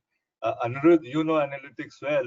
When you're in your supply chain, if you have demand 300 and your standard deviation, even if it is 150, you know what pain you go through, right? And if that really defines your success in pandemic, then I think there's a rethinking to be done, because, okay, that really helped. But what is the right kind of inventory that you need to hold is an important element in the whole process. I think this is what you wanted to say, but justifying a take on inventory would be a very dangerous this thing, because you need to be very, very, very agile, and agility means that you need to have an optimal buffer. Whatever approach you take, an optimal buffer means that, as you yourself said, that your factory should be able to do this. You remember in Diwali, your own company found it very difficult to return back to the demand because all your suppliers had folded shop and removed people and were not working. They thought that everything is over. I think there's a larger things that really works on this thing, and why this is why taking the intelligence out of the pandemic is an important thing. Building a resilience-based forecasting with agility and reflexioness would be an amazing way to go about it, and I think I will have a lot of your views coming out later in this thing. But I think that we need to move to the next this thing. We are also inching closer to the end of the debate with others already being there. But I will take one more consumer behavior guy, because that's one industry which has done well, which has really ran well. Have met the, I think, has created a very strong social framework despite being in a business framework. So I'll take R. Anand and take his view and move on to the next question. Yeah, so I think, just a couple of viewpoints. One is from a retail side, others from a consumer side. I think clearly this pandemic has, yeah, are you able to hear me? Yeah. Go ahead, Anand. We can. Yeah. So from a retail, I mean, since I kind of have the vantage point of sitting close to a retail organization, I think clearly we are seeing shifts in the way the consumer looks at, what retailing is. I think e-commerce, convenience and safety have started becoming, more prominent than whether you've got a, choice of stocks or, price points. I think we'll have to see how that plays, really through the post-pandemic, because right now everybody is looking at, should I go to a shop or, I can do this, sitting out of home. What if I don't have, too many options? I think we'll need to see how that behavior really goes forward. But currently there's a clear channel shift. The second part is, in the IBP steps, we keep talking about portfolio management review. I think pandemic is one situation where if PMR doesn't work in the pandemic situation, I don't know when it will work, right? I mean, if you're not reviewing a portfolio today, because clearly you know what your hero SKUs are. If it is sold through in your pandemic, it's here to stay, right? And you know that your tail just got bigger. I mean, it became like that proverbial Hanuman's tail, right? I mean, it just kept growing through the pandemic because you had stocks of stuff that you couldn't sell. Maybe in a normal time you could have, offered something and it was sold. But, this was a time where you couldn't have offered anything because, it was either stuck in a factory or it was stuck in a warehouse and you couldn't have transported it. So I think the real test of your portfolio has come through in this pandemic. So your hero SKUs are the ones which have stood the test of the pandemic. And if as demand planners, we have not taken this opportunity to go and tell sales and marketing that, guys, you can no longer fool me on what the real core is, because I know what it is. Data tells me through the pandemic that it has survived, right? I don't think there's a better opportunity for demand planners, in my view, to go back with data and tell them what the core portfolio should really look like. I think these are some, advantages that I can think of in the pandemic, and I hope all demand planners are actively looking at this and telling sales and marketing folks as to, don't come and give me stories. I mean, this is what your portfolio is, and let's try and build on this rather than in fact, the entire new product introduction, I think, needs to undergo a fundamental shift post pandemic. Thank you. I think, Anand, that's a brilliant summary. But I, as a leader for the forum, would love to give some direction to this and just simplify and say what has been the changes. I think if you see, what I found out from all of you is that category consumption, channel selection, shopper frequency, brand preferences, media consumption has changed. And planning obviously needs to have captured this even in pandemic. If you had a good plan, as Anand rightly said, he preferred IBP as he comes from a very strong IBP background. Portfolio review itself will give you one of the most important intelligence to go ahead. Whether you have advanced technology or not, you will have an amazing understanding of going ahead. We had enough intelligence during the pandemic of the changing behavior. Some of them were temporary. You could have built a scenario there. Some of them are here to stay, and some of them would become a little mid to long range. And long range is very, sadly defined in supply chain and businesses. In at least in economics, we are all dead in the long run. But here, the long run is 18 months to 5 years, so everybody is alive and everybody is kicking. How do you change that? Because there is another thing that you will have to keep into view while changing consumption is the buying power of the supplier is also reducing. And most of you captured it beautifully that value buying will go in a big way. So that will also alter the whole consumption behavior in the subsequent day. So thank you. You all can now come back whenever you are requested to or when you want to. I think it's a forum where people can actually contribute voluntarily, and also in sometimes we give a chance to you. So I'll call the next set of people for discussion here. Mohit Agarwal, Sohini Chatterjee, Vickram Srivastava,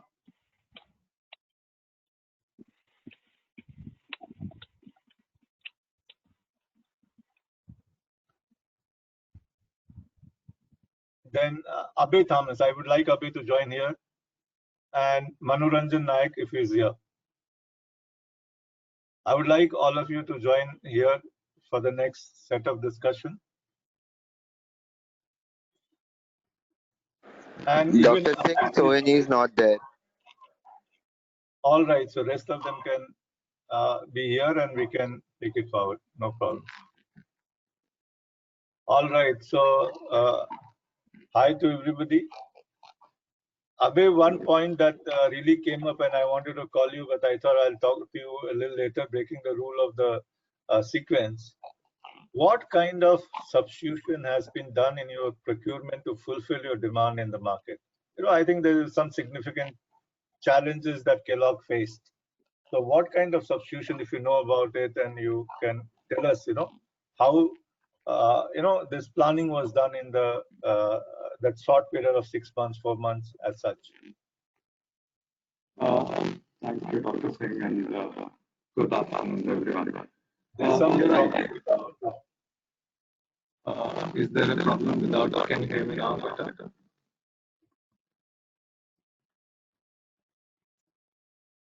Hello. Mohit, can you unmute yourself for some time? Mute yourself. Yeah. Can you hear me now? Abbey, Is that better? Yes. I am unmuted. So, can you hear me? I think there is some problem with your audio. I request you to log out, log in again. Jaisal, please facilitate that. Let me move to the others in the whole process. I think we have seen this debate on consumer behavior. Arpit, what are your views on? You deal with largely the North American, Canadian retail, right? And what are your views on that? And coming from a retail segment during the pandemic and a global retail, what are the challenges of forecasting at that point of time? And I think you deal directly with forecasting, so that would be a good question to ask you there. Thank you, Rakesh. It's been phenomenal learning actually for all of us. Some of the things that we had never anticipated, like your tissue paper. You would have seen those videos going viral where there is fighting happening in US and Canada or the European countries to get those toilet papers. I mean, it was nightmarish. But the idea that we adopted to, and what we have done to overcome this is we have given certain switches to our demand planning methodology. A switch which is like on and off. So one thing that we did for our client was we identified those categories wherein we could have our exactly the trend that got up. So like hand sanitizer, a commodity that got a perplexing shift altogether because now it is the new norm. So we had to add it and give it a larger spike. Then we had certain categories which saw a spike and then it came back to a normalcy. We have defined it as a normal thing, but does not need so much of a jump. But the bigger challenge that remains, I really resonated with what Mangesh said about the AD and the BC. So the analogy which is there that now came to my mind is like there is a small pond and you drop a pebble into it. The ripples which will come is what your local planning would be able to cater to. How good you are able to respond to those ripples. But this situation was more like dropping a rock into that pond which splashed all over and you don't know how it is going to happen. So it needs to build up. And now another conversation that you had about the inventory, that, and I so second you, Dr. Singh, that if someone has inventory that is actually improper planning, it got taken care of in the pandemic, but was not the right thing to do. So some of the things that, as I said, we have done is provide a switch to our forecasting tool, increase if we want to impact it on those categories, because everybody is forecasting a new wave to be coming in around the fall, which is October next month. So we are gearing for that particular piece as well. If we see that, then what? If we don't see that, then what? Those are the what if scenarios we are doing. But the idea is not just to create 2 what if scenarios, 3 what if scenarios or all. If we want to sustain a demand planning in this new world, the idea is to move to a resilient planning wherein we have multiple what if scenarios, and those cannot be easily created manually. Those will require your technology deployment. Those will require your machine learning algorithms, which switches to put on, which switches to put off. In fact, we are moving into probabilistic demand planning. If this scenario happens, this is what my probability of happening would be. And then depending on that, we go ahead and choose and play around. That's the change that we are doing with this. So that's my point of view from a global perspective. Abbey, I hope you can hear you, and the question remains the same. In terms of what were the substitution framework that you all adopted to match your demand generating from the market? Okay, I hope I'm audible now. Yes, you are. Okay, thank God that got resolved. Okay, fair. So I'll answer that in 2 parts, and I think I resonate some part to the earlier conversation that was on the portfolio. Let me tackle that in 2 parts. One is on the entire procurement base. Now, fortunately or unfortunately, we are in foods business, and the beauty of this business is flavors and textures are what determine how successful your product portfolio is. And texture and flavor is generated into products through the entire manufacturing process and also through components that come in. A classic example that I can relate to right now is we have a product, a new introduction that's going to go into the market in some time, which requires peanuts. And the best quality peanuts come from Argentina. So in our entire product design, the peanut was to be sourced from Argentina, and you can't get that quality of peanuts from Argentina in now. So that's out of the question. You can't substitute peanuts by anything else. So a peanut is going to throw my innovation out of the window is the scenario right now. The teams, thankfully, Kellogg being a company that works across the world, we use peanuts in other products across the world. We reached out, and my procurement team, or our procurement team, which Tarun leads, reached out across the world and figured out what are the alternatives that are available. Thankfully, there are alternatives which exist in Indonesia. There is some alternative that exists in India also, and you may have to now work with them. I think the core learning from us on this is that you need to have what we call internally as winning partnerships. Yeah, winning partnerships mean that you will have to work with partners beyond your established norms in terms of what have you been traditionally asking for. Now, one of the beauties again from this is that the vendor that we finally worked with or are possibly generating as a backup in India is a vendor who works with us for something else also. So that, and I think Tarun speaks beautifully about this when he says that partnerships have helped organizations tide through the difficult scenario from a procurement sense. And I think that's the core that pulled a lot of organizations through. Organizations which had short-term, materialistic sort of, or a very transactional approach to partnerships suffered. While people who had relationships at the core of partnerships and valued their partnerships have the ones who have fared out better amongst both the sets of people. The other thing is on the portfolio. Very well put, I think, in the last panel in terms of, and I think Anand nailed it when he said that what more evidence than you need from the last 4 months as to what your core and what your tail is. And our tails have become longer. For us, to give you a perspective, we carry close to around 100 SKUs in the country currently across portfolios. Very simply put, 42 SKUs, which is half of my, or less than half of my portfolio, contributes to 85% plus of my volume even today, post the pandemic has got over. So that's the size of my tail. Now, that tail exists for a certain reason, and there is meat there. I'm not saying that the meat is not there and you work with 42. That I don't think is the pragmatic approach to business. One of the scenarios that is playing out right now is value repositioning or value reframing, as we call it in consumer parlance, right? The consumer's dictating what value he is seeing in your offering, and then he is making a conscious choice of whether to buy or whether to give that a shoulder. Yeah. That value reframing can happen across your portfolios. And that is the opportunity that a CPG firm can really,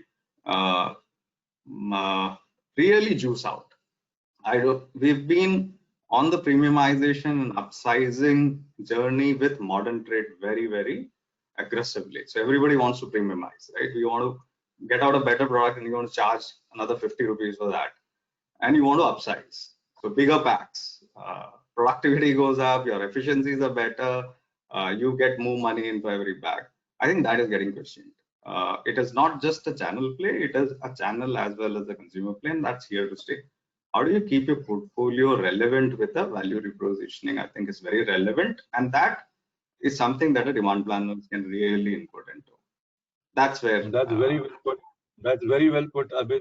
Thomas, I think that's an amazing way of putting it in terms of value reframing or proportioning, and that defines all your supply chain planning. You know, as you looked at procurement planning as a part of the larger demand plan, and I think when Anirudh made this statement on demand planning, I think we need to realize that whenever you talk about planning, element is a part of the larger plan that drives the plan, right? So they have their own roles and they synchronize with each other. Given that, I think I'll go to Vickram. And Vickram, what are your views of this pandemic and also of SNOP? You know, you've been seeing people using SNOP over a period of time. So what are your views on the process of planning or the approaches to planning that organizations have been taking? So, hi, good morning, good afternoon, everyone. Great, Dr. Singh, thank you for that question, and a very warm hi to all my fellow panelists and to the listeners. So yeah, I mean, just to take the first part of your question as to what has really happened during this pandemic is, we've discussed extensively how this disruption happened. Me being from the generic pharma industry, we have also so-called being, insulated to the demand shocks and supply shocks. Even we were, part of the same storm. I don't call it to be part of the same boat because we are in the midst of the same storm. So even we faced a lot of challenges in terms of, demand sensing and also ensuring that our supply end of the supply chain is managed effectively, because we all know a majority of the inputs in pharma comes from China. So initially there was a supply shock, which further translated to a demand shock, and which we are still trying to come out of. It's not completely over even for us. So having said that, I mean, the new normal, so we say, I mean, we all know how effective SNOP has been. It's been around in the supply chain fraternity for almost a decade now or more, and we know how effective SNOP has been. But what our personal learning, Dr. Singh, has been through this pandemic is we've slowly transitioned from SNOP to SNOE, or the way I like to call it, sales and operation execution. We need to be closer to our execution arm. We need to be working very closely with my operations team just to ensure what kind of inventories. I know we talked extensively about people having inventory and how it benefited them to garner more, market share. It was a case with us also. We were sitting on some heavy inventories, and that helped us, tide some of the demand and supply shock. But yes, we have to transition towards SNOE, which is more, in my mind, short to mid-range planning.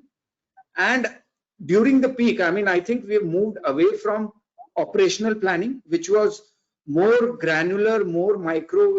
I mean, we were planning almost on a daily basis, even though pharma supply chains are less resilient, they're not very flexible to changes, because we have big batch sizes. We have a planning cycle wherein once you dispense a batch, it has to be taken to its logical conclusion, tested and released. But even given that, in the midst of the pandemic, we were doing operational planning, which was almost on a daily basis. So we cascaded down from SNOP, which is more of a mid to long range planning tool, to SNOE, to a operational planning, which was on a daily or a every alternate day basis. So that was a level of change we looked at, and of course it all cascaded, and it all blew out around how flexible you are to changes, how open you are to sense the demand change and work with your operations teams to to ensure those demand changes are translated into effective manufacturing strategies. Yeah. All right. Within this IBP SNOP, I think there's a lot of things that people talk about, integrating the sales, the supply chain, and the finance. And I think this has been very bluntly put that we need to be connected. We need to have an integrated plan. So Mohit, what according to you this means?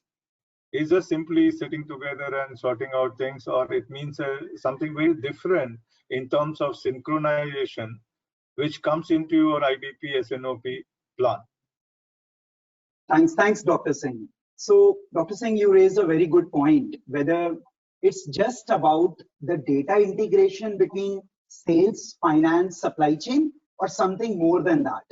And I would like to give an example, like from the recent situation which has happened. If you don't work together with your sales team to understand your channel, you don't understand how secondary sales is picking up, and always base everything on primary, you may not get the outcome. So it is also very important that how your expertise now also goes along with sales team on the channel part of the whole thing. India being a highly fragmented market, you have thousands and thousands of distributors. Because of the cash flow, some can manage the same level of inventory, some may not. But does that mean the secondary sales also going in that direction? Probably no. So sensing those and integrating is what is the key. At the same time, I also feel that because of this whole situation, your cross function has really come together. So we create scenarios. So everybody says I have created 5 scenarios. But next month when we go to commercial, we don't present those 5 scenarios, that what was the outcome and what is the status on those 5 scenarios. We create another 3 scenarios. So the objective now, because of this whole integration of IBP, where you have portfolio management review, you have demand review, supply review, you have reconciliation, and finally the management review. So you become selective what you present. What you present, you take it to a conclusion through all functions. So now that's something which is coming pretty interesting. Also, one interesting trend which has come up about resilience of the current times. Now assume you have 2 products, similar kind of technology, but still a different manufacturing line. So people are now thinking on the lines of manufacturing, can I have flexible lines to support agility? So in the sense that I have a small truck and I have a medium truck and I have a big truck. So can I produce a medium truck on the small line or a small truck on the medium line if my mix changes?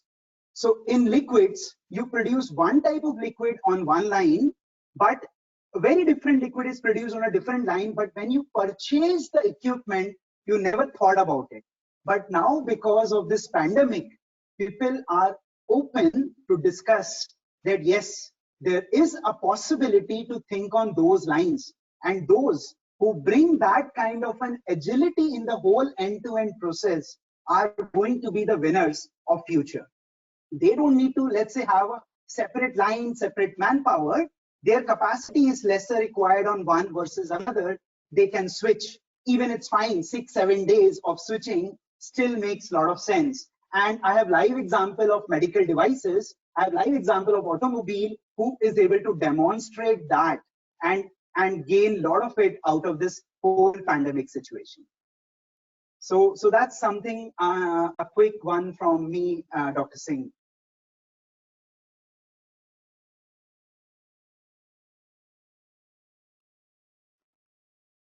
You are on mute. Dr. Singh, you are on mute. You're on mute. Abbey, as you had integrated business planning, and you heard Vickram saying something very interesting. Mohit brought about the very interesting fact of how coming together of the areas or plants can synchronize the overall supply chain. Because I think one point that he made very clear was that it is not about connection between finance, supply, and supply chain data as integration. It is more about how do you synchronize, harmonize, and integrate all these functions. Because if you look at sales, it looks at opportunities and pipeline management.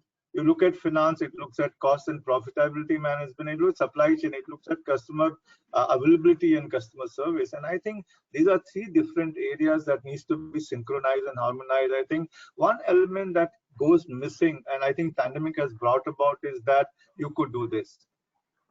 Another comment that I get on IBP is that there are a large number of organizations which have done very well on the what you call it as ever the line, but have performed very poorly below the line.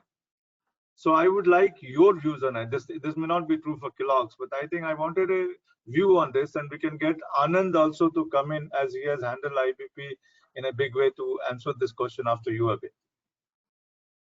Okay, thank you. I think that's a very interesting question, and I'll answer it from a practitioner's perspective. There are 2 words in the entire process that are beautiful, if you ask me, in an IBP process, if you have to summarize it. One is conflict, and the second one is consensus. And both of them are an absolute tangent to each other. And you would find, if IBP is practiced in the real sense of the word in any organizations, you would find both of them to exist.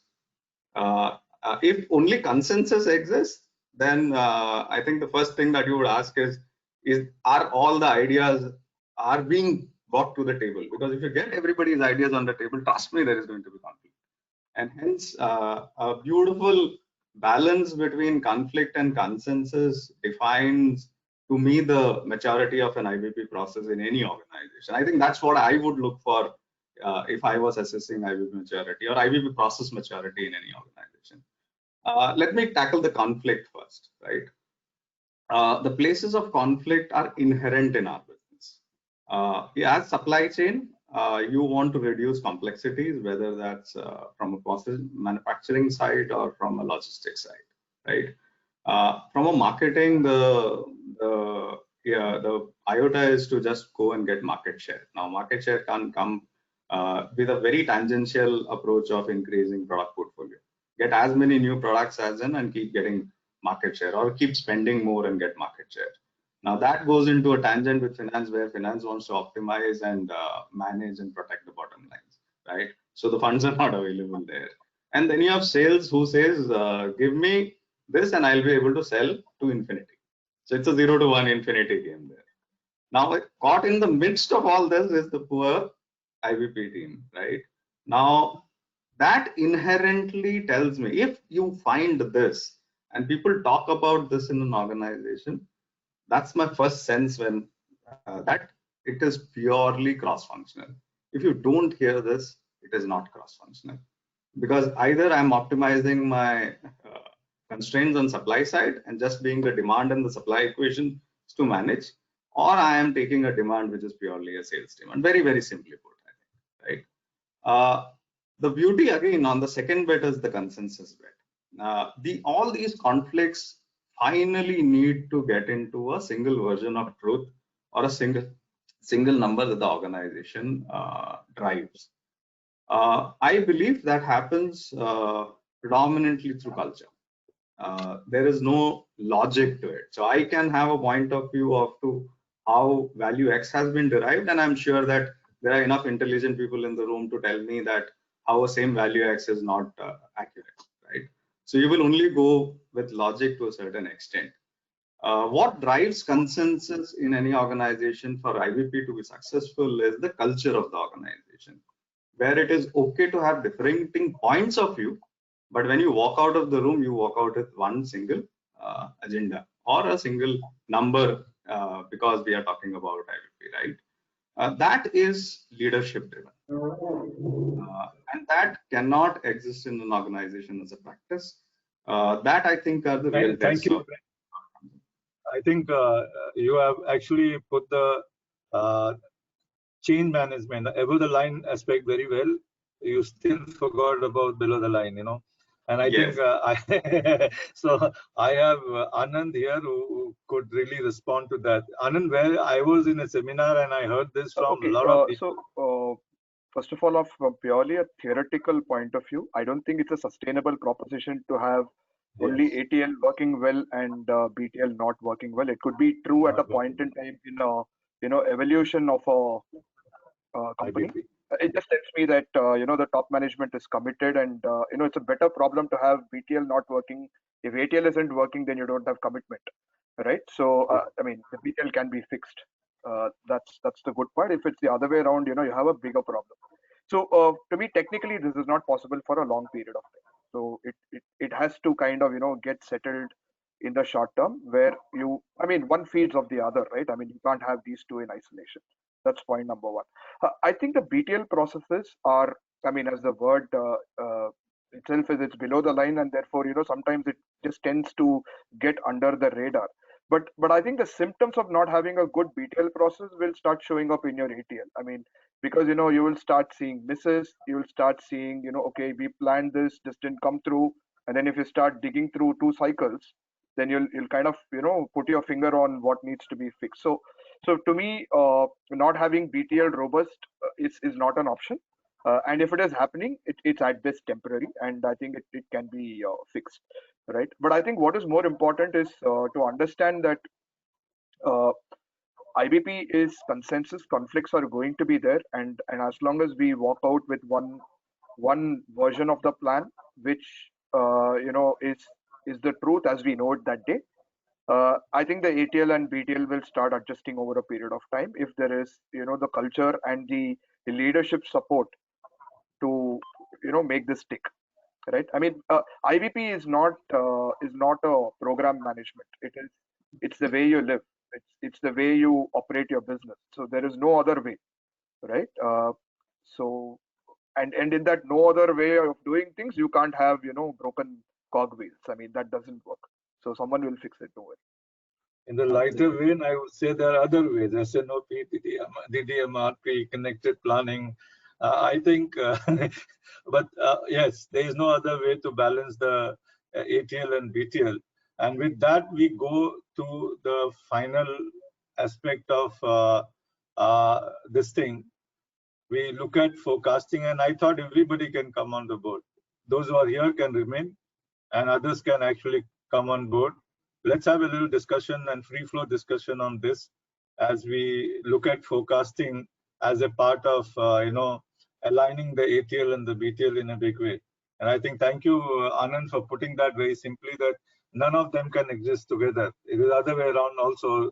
If ATL is not doing well, BTL has no meaning, and BTL is not doing well, and it's conflict, then obviously there will be fights in the ATL, and all your management review would become more of a blame game, whatever is the process of change management. I think one element that really needs to come into is demand signals. I think I'm just purposely saying that demand signal primarily because I'm not saying it's forecast. And one of the things that I think is a difference between a demand signal and a forecast, or a sales order and a demand signal, could be understood in terms of planning. And if you see planning, I think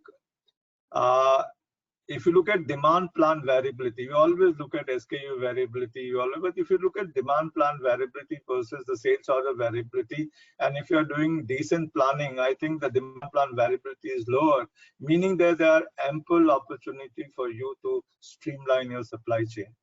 And if there are ample opportunity for you to streamline supply chain, then one big question comes into the focus is that how do we really build up this signal for planning? How do you build up this signal? And I think there is no single way.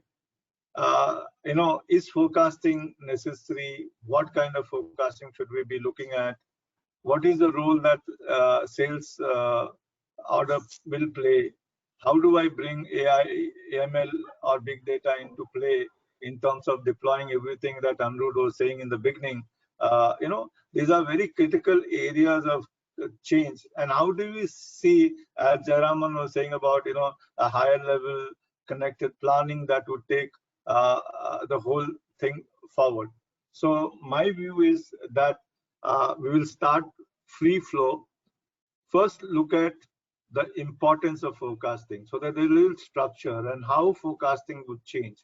So anyone can take up the discussion. Let's have a very free flow, not debate, discussion. It should not become republic. Yeah.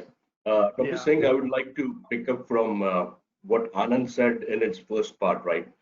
That forecasting has become an operation which is more closer to the MD. Right. So I would take it from there. So I won't say that forecasting is dead, but it has to evolve in a different form given the pandemic. And as Anand rightly said, that from a backroom operation, forecasting is now becoming a boardroom operation or a boardroom function. And that's very key. So people are now realizing the importance of forecasting in this situation. They are realizing how important it is to predict that demand very correctly. And again, as you said, when you're saying that above the line or below the line, even the below the line planning is very, very critical for the organizations, right? And that's where primarily your shift in the forecasting, like the new dimensions or the new technological advances in the forecasting, may it be intelligence, AI or ML, those can play a bigger role out here. That is what is my take on it. So let me give you a framework. So I think one framework is to look at forecasting, or the need of forecasting is a solution to a problem, right? So I have a problem of not knowing what is going to sell, and therefore forecasting is a way of getting an answer to that. And then the tools. Therefore, you look at short-term forecasting as a nail, long-term forecasting as a wedge, wooden wedge, and then you've got tools like statistical forecasting, which can be a hammer, and then you've got ML and AI, which is like AK-47, right? So then the question is, should I use an AK-47 to fix a nail, or should I use AK-47 to go and gun down some terrorists, right? I think that's one worldview of how to look at forecasting and the tools, and how does one size doesn't fit all, and what to kind of come together. The other worldview which I tend to subscribe is forecasting is just one part of a larger workflow. All right, I think the organization needs workflows for it to survive. Forecasting is one such workflow, which kind of is a good starting point for aligning the organization. And I think whether it's SNOP, IBP, etc. Then the forecast is not an end into itself; it's just a means to an end, right? And as long as we are clear that a forecast is a forecast, it's like weather forecast, right? It can rain, it can be sunny, you don't control it, right? But as long as you know whether you need an umbrella or whether you need a raincoat, I think those kind of decisions can be taken. So I think as long as we treat it as a larger workflow, and then if technology can come and help, your processes are set up like a workflow, I think those organizations tend to make better use of what's at hand. I think these are two frameworks that I have come across, at least in my career, and I tend to subscribe to the workflow and making sure that people treat it as a workflow, so that everybody doesn't have some high expectations, but it's what is workable and what is practical for them really comes to the fore. Thanks. This conversation is a bit of a deja vu for me, because remember when we were working with Future Group and Anand, we have had this argument and discussions many a time, right? Forecasting is just one factor in the whole scheme of things, right? There's no point in beating that horse to death. The other thing that I thought is what Vickram said, right? In terms of the SNOE piece, I thought was a absolutely interesting perspective, basically, because elsewhere in the world, in quite a lot of countries outside India, the move was more from a traditional SNOP to doing a lot of interesting work in the SNOE piece, where the planning horse can only be flogged up to a point, right? Then it becomes how agile is your organization and flexibility and the whole host of works that other people were talking, right? Now that the pandemic has sort of brought to forth, and we've sort of seeing a lot of Indian customers, and we were also doing a lot of work wherein execution, agility, flexibility, that seems to be getting extremely important. Apart from the traditional virtues still remain in terms of focus, accuracy, and all those are basics. But what is also important is how fast you're able to react as an organization on all fronts. Ranging from procurement to distribution, and where to stock where, and alternate sourcing, and so on and so forth. And just adding to Jerem's point, maybe just a quick summary from my side. As he clearly mentioned in the beginning, like there are multiple shifts in channel, product, and regional thing. So obviously planning is more like a midfield in the game of football. We are being kicked by upstream and downstream supply chain. So we need to inbuild, what I suggest, we need to inbuild a lots of market intelligence at a very granular level in order to become very resilient.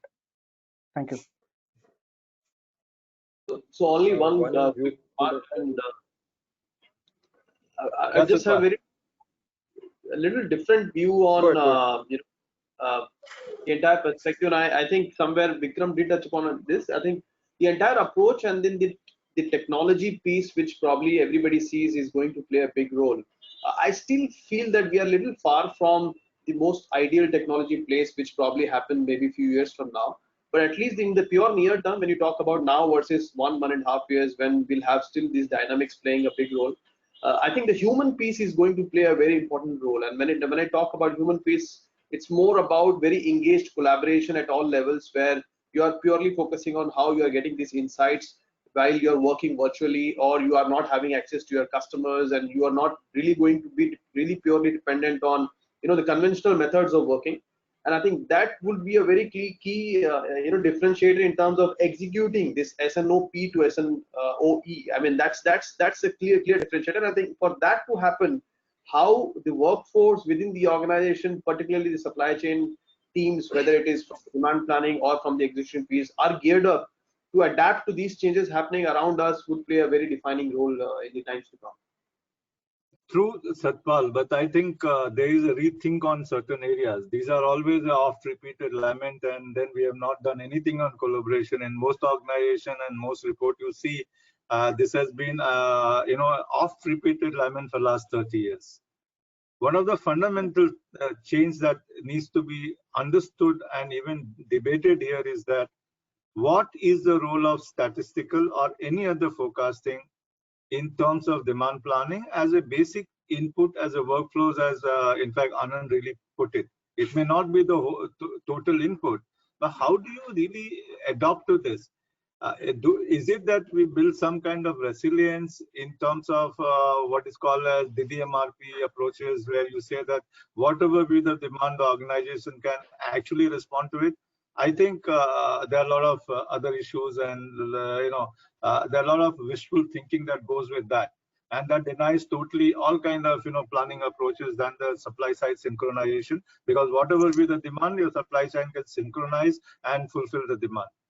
I have a particular question in terms of how important is statistical forecast. Let's start with where people have just taken the hammer and the AK-47 and said, oh, come on, kill it. Let's see where are we in terms of statistical forecasting. And I think we can start with Kunal Gupta first. Let's take a Dubai view, a country which depends upon 294 countries even for the manpower. Yes, thank you, Dr. Singh. Yeah, I think that's a very, very fundamental question. Like you mentioned, I don't think there is any denying, and everybody in this room being full of demand planners, we will never deny that statistical input always will remain the basis for demand planning. I mean, unless you are a mom and pop shop where there are very few variables and very few SKUs, I don't think humanly it's always going to be possible to just base it on gut and human instinct. So we will ultimately, the bottom line and the basis will always remain statistical. But having said that, in times like these, we have also figured out, like what Satpal was saying, there is a huge element of human interaction that is required. You cannot ignore that. I mean, okay, statistical data works on historical data, which is a problem right now. It's screwed up completely. You can't deny, you can't rely on the historical data. So a couple of tweaks we need to do now in the way statistical data works in planning. We need to maybe add a few more variables, which were earlier never existing. So based on these adding of variables, where it could also mean a lot to do with management inputs. What is your demand going to be? I mean, your sales guys can come and say, I am going to achieve 70% of my target, but is that really a reality? Do you really plan on 70%? Now I'll give a live example of what we do. We do, of course, now things are much, the frequency has gone much higher in terms of how often we do demand planning. But we take the input from the sales guys, we took that forecast, put it into the model, and take out the demand planning from the statistical model. And then parallelly we say, but this is the reality. Your forecast says you will achieve 70%, but last 2 months data is saying you are only at 40%. What do you want to do? Do you still want me to keep ordering on 70, or shall we readjust that demand? So I think it kind of, it's going to be, for me, the new model is it's going to be a merging, emerging all your basis statistical thing, and then take a human element into it and kind of come out with something. That's my view of doing it right now. Right. That's the view of doing it right. The question was not about right. Question was only about statistical forecasting put up into a right framework. So nobody is denying. You cannot depend on it, Dr. Singh. That's what I'm saying. You cannot just depend on that. I mean, it will always remain there. No, I'm not defending that. I'm asking a question. I think practitioners are very passionate about what they do. Yes, absolutely. I will just put it to everybody before Abbey, I think you can also take it up. We come from a similar consumer CPG companies. Before we take some statistician to answer this. Okay. I think I said this earlier a bit, that demand planners need to move away from being statisticians to being business experts. And that's how they add value to their roles. Having said that, from a practical perspective, and I think the strength of the forecast is always important to maintain, right? Or the quality of the forecast is paramount. You can't have a forecast which doesn't make sense.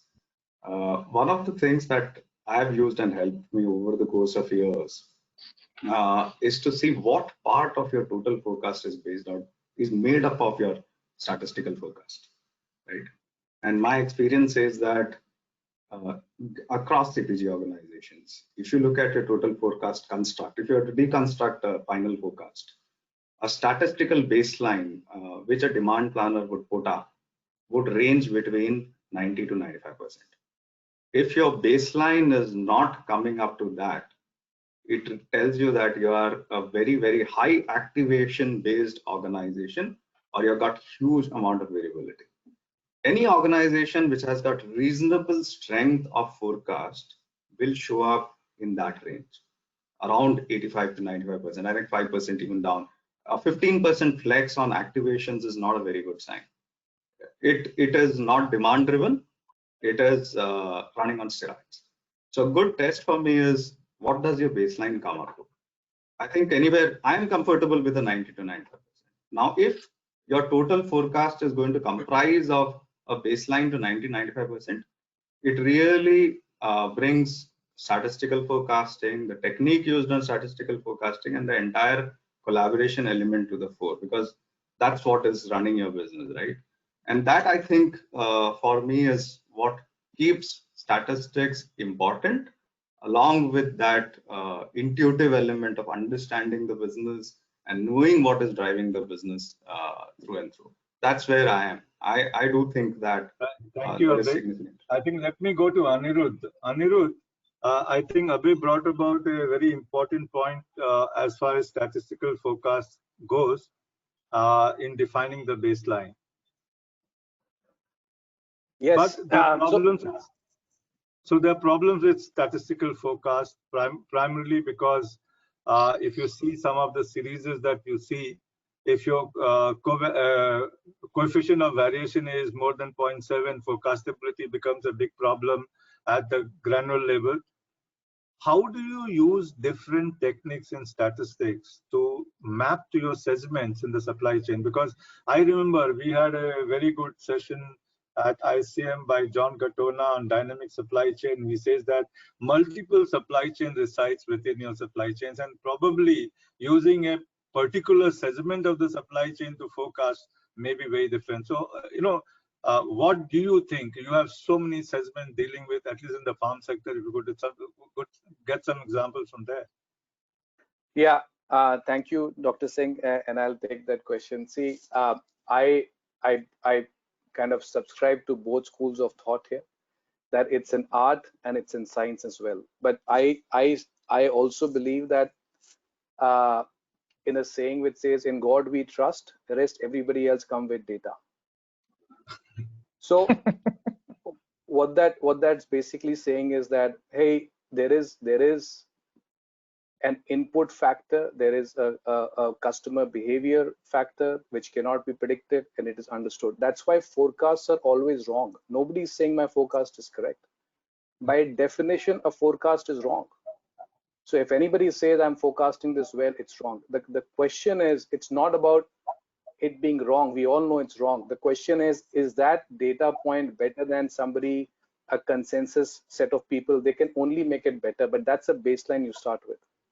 Secondly, when I look at statistics, right? So statistics tends to be underappreciated. So let's say I have been able to predict 70% of my variation in demand, right? So what happens to the 30%?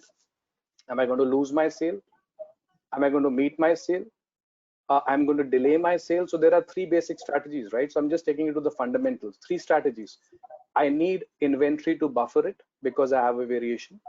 I either need to have flexibility in terms of capacity, that I can buffer up or go down depending on what's happening. Third, I have the benefit of time. So if my customer does not want something today, I can tell them, well, guess what? I've taken your order. I'm going to deliver it 30 days from now. These are the only three levels we have when it comes to that. So it's not that forecast will give you the right answer. And there are two types. So we're talking historical, right? We're talking forecasting based on time series. Okay, that's straightforward. 5 or 6 different models works for you. Now we get to the causality side. So we're talking causal fact models now, right? So we're getting into AI and ML. Okay, fine. Now, They sound very exciting, but at the core, what are these models? They are statistics, right? They are regression models, and they are time series. They are decision trees, right? Which is what you're using. So if anything, somebody can explain by gut or by business feel. If you have the right data, you can explain that with data as well. So it's just a question of how can you get the right responses from your team, which says, I think this matters, but you need to validate that. When you validate, you're bringing statistical significance into it. It's not just gut and feel. You can put bounds on it. You can put confidence intervals on it. There's a lot that can happen. And scenario analysis is just an oversimplification of the same thing. I have 90% confidence. What does that mean? Right? So data can tell you a lot in the past, also in the future, as long as you define those variables and you're good at collecting that and you're good at making those and using for decisions. Thank you. I think let me move to the post-forecast period. If forecast is going to be one of the input in your demand signals, then there's various other inputs, as Kunal said, as Satpal says. Srey, what are your views on capturing the other variables to provide a good baseline or good demand signal to your demand plan, in your demand review plan? Sure. And while we were discussing the utility and the importance of statistical forecast, one of the questions that was going through in my mind was, will statistical forecast ever be a differentiator for a planning function in the organization, right? Or will it be able to identify which of the 3 companies or 5 companies have the best planning function? And when I think of it, planning is beyond forecasting, and hence I think the answer is no there. There are far more important parameters in place. 2 of them would be our process and how well are they executed, and the second one would be the inputs that are going into the forecast, right? When I say inputs, it would be, if I'm trying to frame a question, it would be to say, an organization would have various spends planned, right? There would be some spends that would be planned for the trade. There would be some spends that would be planned for media, advertising. How well is the organization able to convert these spends into volumes or inputs to the baseline forecast? And that really defines how mature the forecasting process for the organization is. Because when we talk of converting inputs or spends into forecast, it becomes a very engaging cross-functional number in which the pointers of all the facets of forecasting are captured adequately.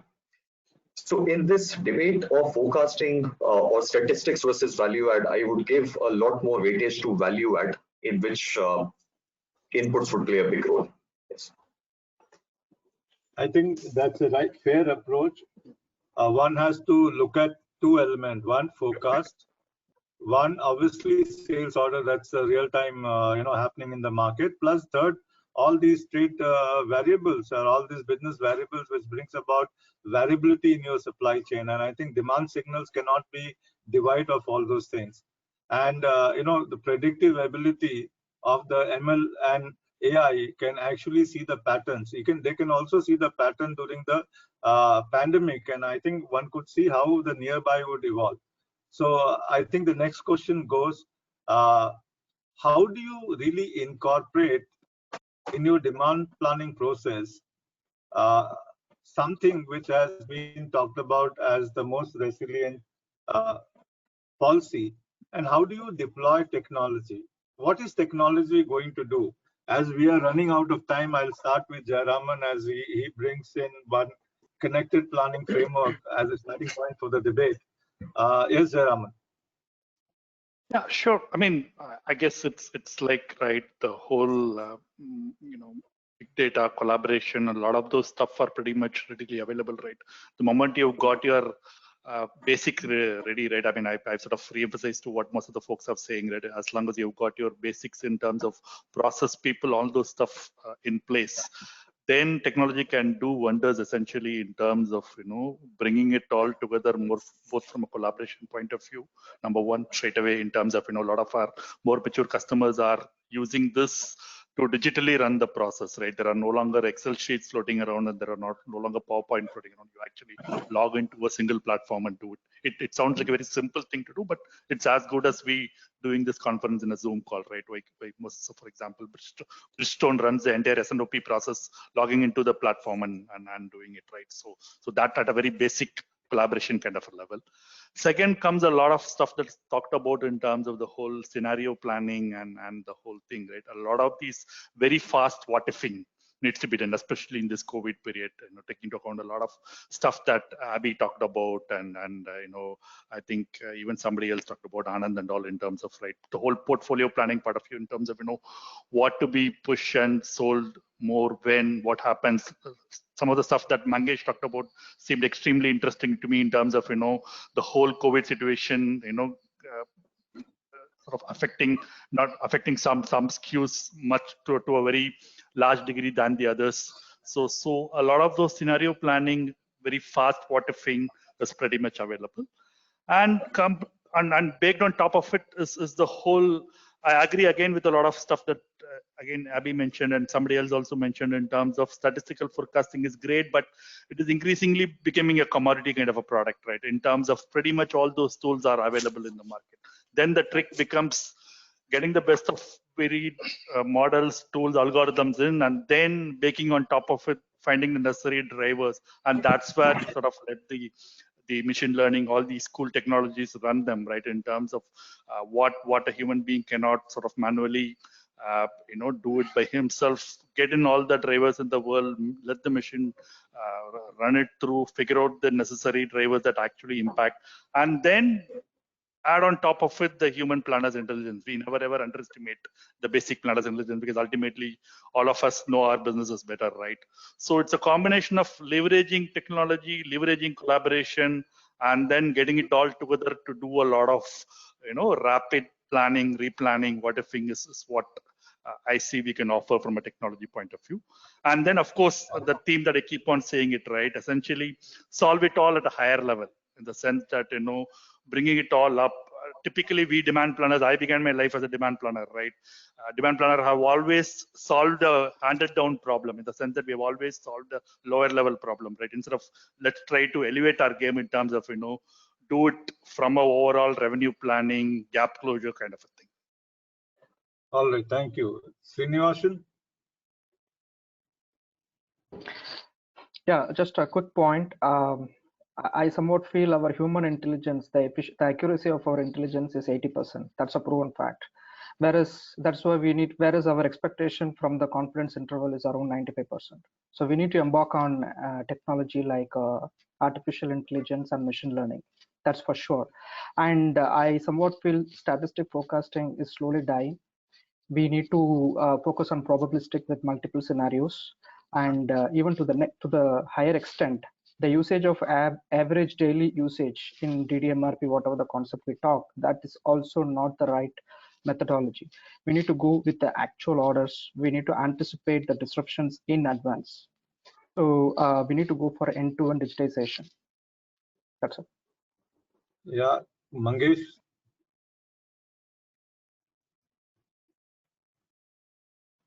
Unmute yourself, sir. Yeah, sorry. So I think what Jairam said and what Srinivasan said, I agree to that. So from a forecasting perspective, if you look at the traditional way, using just one parameter of an historical data and using it for forecast, I mean, we have come past it. Now it is a time to look at different data sets, different variables. So if I could talk from a pharma industry, then we have our medical reps who are visiting the doctors. How much effective are those visits? Can we derive some data or some relevance from that data in terms of my medical reps talking to the doctors, and I using that as a parameter to see if it is an impact on my forecast? Right? I think it's time to look beyond the traditional way of statistical forecasting. It's time to look, and it's time to adopt through these new dimensional technologies, or rather making an adaptive forecast using your ML and artificial intelligence. I think that's more of my take on it. Nimish? If you have any contribution.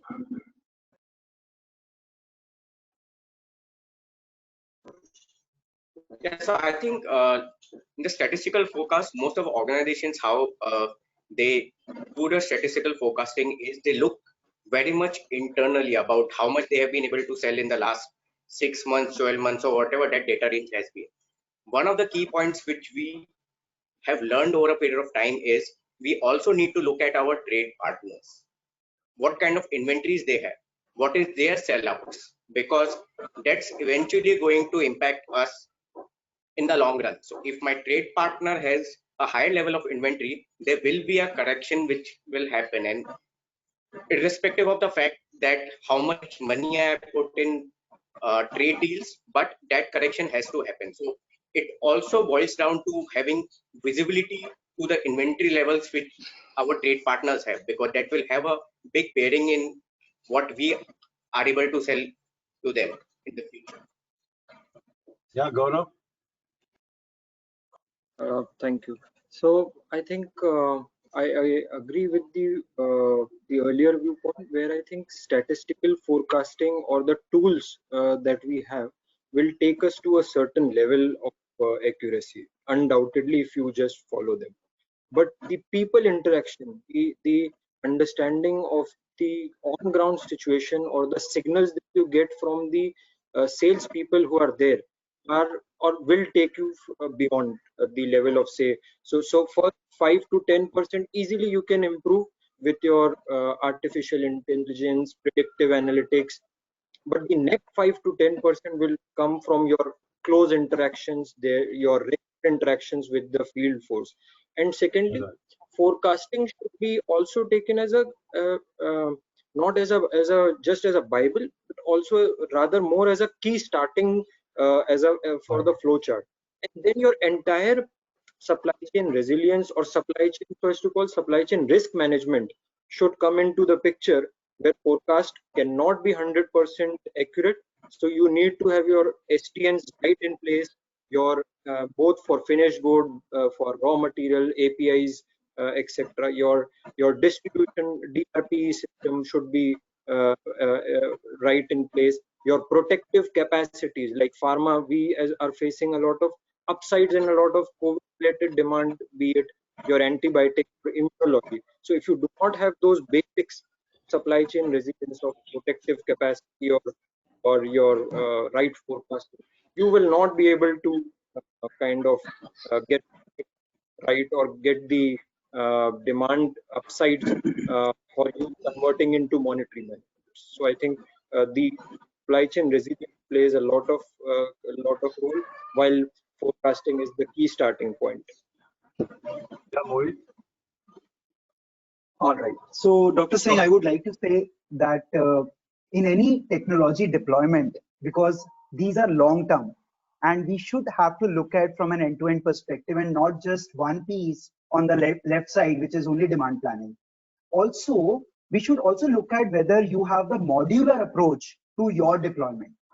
Because what happened, then your management is more convinced and they can see the results in a modular approach before approaching the next part of the deployment. And my last point is that your technology should be such that it should support additional tools. So now not only your technology or your connected visibility will play a role, but a lot of additional tools that can sit on your technology will drive those decision making in the long term. So you take in 100% technology advanced product, but even if you take a 90% advanced technology product, but it has a compatibility to other tools and your existing processes, it can still bring you on a winning edge versus, let's say, 100% technological advanced products. So that's a brief on how I see technology deployment in the industry. Ankur? Thanks, Dr. Singh. So I think from my side, I'll put it into three parts. One is, the statistical forecast, which will going to remain, and I think it will be used for mainly the same what we were doing for baseline generation. I think so. Beyond the second part of that, I think, which will come in is the means where the ML or AI or whatever tool which we are using to bring in consumer insights or to improve that second part of the forecasting process. But third one, which is the most important, is the enrichments. So enrichments coming from the sales, coming from marketing, or from planning, or maybe the other part of that is from your customer or consumer directly. So there, I think on that part of the enrichments, how can technology help in terms of collaborate more with the customer or consumer in terms of a shared platform where we are bringing in that information, also part of improving your overall forecasting process. So that's where I see the role of technology can evolve further. That is one. But beyond that, the second one, the most important one is the agility or resilience on the backend side. Means that is your the demand plan or the focus or business plan is the starting point for you, and there you can capture all the changes, you can anticipate all the changes what is coming in, but how strong your backend is to respond on that, or how much agility you have in your overall supply chain, in your manufacturing process, that will going to help. So the demand planning will play a big role in terms of giving the insight to the organization in terms of reducing overall SKU optimization, or reducing your overall portfolio, maybe defining your operating strategies to move on. Means what should be the right model for some of the SKUs, a mix. Maybe someone will be lie in the replenishment kind of model where you will try to you are not able to justify more on the demand side, but you will try to get into the replenishment side. The other where maybe somewhere you will try to work on a allocation basis, that these are the SKUs only I'll work when my capacities are available beyond the saturation limit. So I think these type of agility somewhere in the back end will going to play a big important role beyond the demand plan itself, because the demand plan will only be able to respond when your back end is strong. All right, thank you, Ankur, for that view. Anand, your final view, because I think we have gone 20 minutes beyond time, so we'll. Yeah. So Dr. Singh, I think so today there's no question of whether technology is important or not. I think that's a solved puzzle.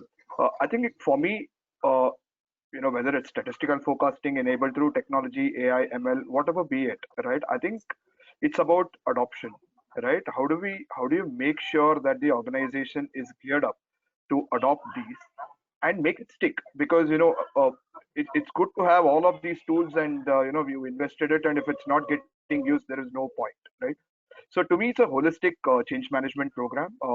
Whenever any technology comes in, to really see how every member in the organization is going to use it. How is the top management going to use it? How do they walk the talk with example? I think is a very crucial point. And let me give you a small example.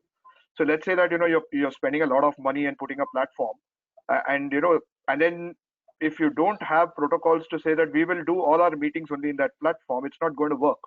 I mean, right from the MD of the company till the demand planner, or even a shop floor associate. I mean, if that's the platform that you put in, then you should have the discipline to then work through the same and do it day in and day out. I think that change management is what time and again we kind of lack.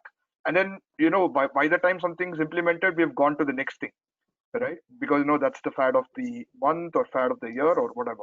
So I think it's about consistently following up and making sure you get the benefits of technology, having the change management and the leadership being committed to deriving the benefits of that technology, which I think is more critical. And obviously these debates on whether statistical forecasts and all of that, again, it's about whether the problem is a nail or whether the problem is a wedge.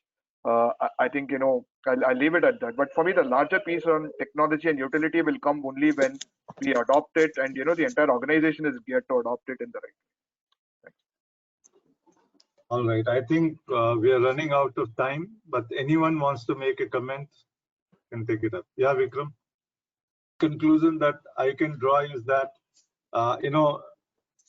from the last phase of discussion that we had, is that organization needs to have a change management programs in the time of pandemic. They need to build up capabilities to understand the importance of all kind of demand signals that emanates from the market, including forecast. They need to have good maths and replace bad maths with good maths in order to see that the signals are appropriate. It's a very important element that goes into your baseline that defines alignment of the overall supply chain function. And I think technology and connected technology with AI, ML, and other aspect of it is definitely going to be the future. And sitting on a good ability-based mathematics, some element of DDMRP, which essentially sees the decoupling point, and are quite a good point to take from there, and some element of long-range planning where you can define your range in short term in terms of your scenarios in the short run, and rather than using a plain simple time series model, can give you a better insight, and build up ML and AI to get strategic insight from the strategic behavior of the organization, whether it's a trade or whether it is a marketing or where logistics decisions that can really give you what is the advantage of data here is that, or big data is that they build up the algorithm and hypothesis on the basis of what they see in your data, and that could be a great insight. Organization needs to build capable. One element that I see that organization needs to build up capabilities to use these modern tools along with change management processes as a part of it. Balancing both the ATL and BTL, and the conflict becomes consensus, and consensus becomes an outcome of a greater planning design. So I think this is the view that has been there, and I think thank you all for such a lovely discussion. I'll just invite Girish for the vote of thanks to all of you, but I think thanks for supporting this initiative. Thank you, Dr. Rakesh Singh. It was indeed a wonderful. I think it's the first time that, at least in India, we have seen such a large number of practicing leaders at a single forum, eloquently talking about multiple issues and evolving a consensus on what the future of demand planning is. Let me begin by thanking all of our panelists for having taken time out and being with us today in the first half of the day. I would also request you to continue with us in the second half of the day when we have a demand planning Senate. I would like to thank O9 Solutions for being a wonderful partner to this event. They have made this possible. Thank you, O9. It was nice having you as a partner. And at the same time, let me give a big shout out to the attendees who did go through the entire session. I hope that you have had as much inputs as we have had conducting the session. I thank you for your attendance. I thank you for your time that you have spent with us. And I hope to see you again very quickly. And I also hope that you have downloaded some of the brochures that we have had for you in our handout section. And finally, I would like to give a big round of thanks to the team ISCM, who have spent quite a lot of time trying to organize this event and pulling it off so flawlessly. Thank you, Jaisal. Thank you, team ISCM, for this fantastic event. Thank you, Yvonne, who has been working behind the scenes like a rock. Thank you for this wonderful, wonderful presentation. And again, once again, let me thank all my panelists for your views. We hope that we can continue to rely on you, and that you will spare some time for us, specifically when we approach you for our demand planning review, when we would be asking you for some of your opinions. Thank you very much. Have a great day and have a nice weekend.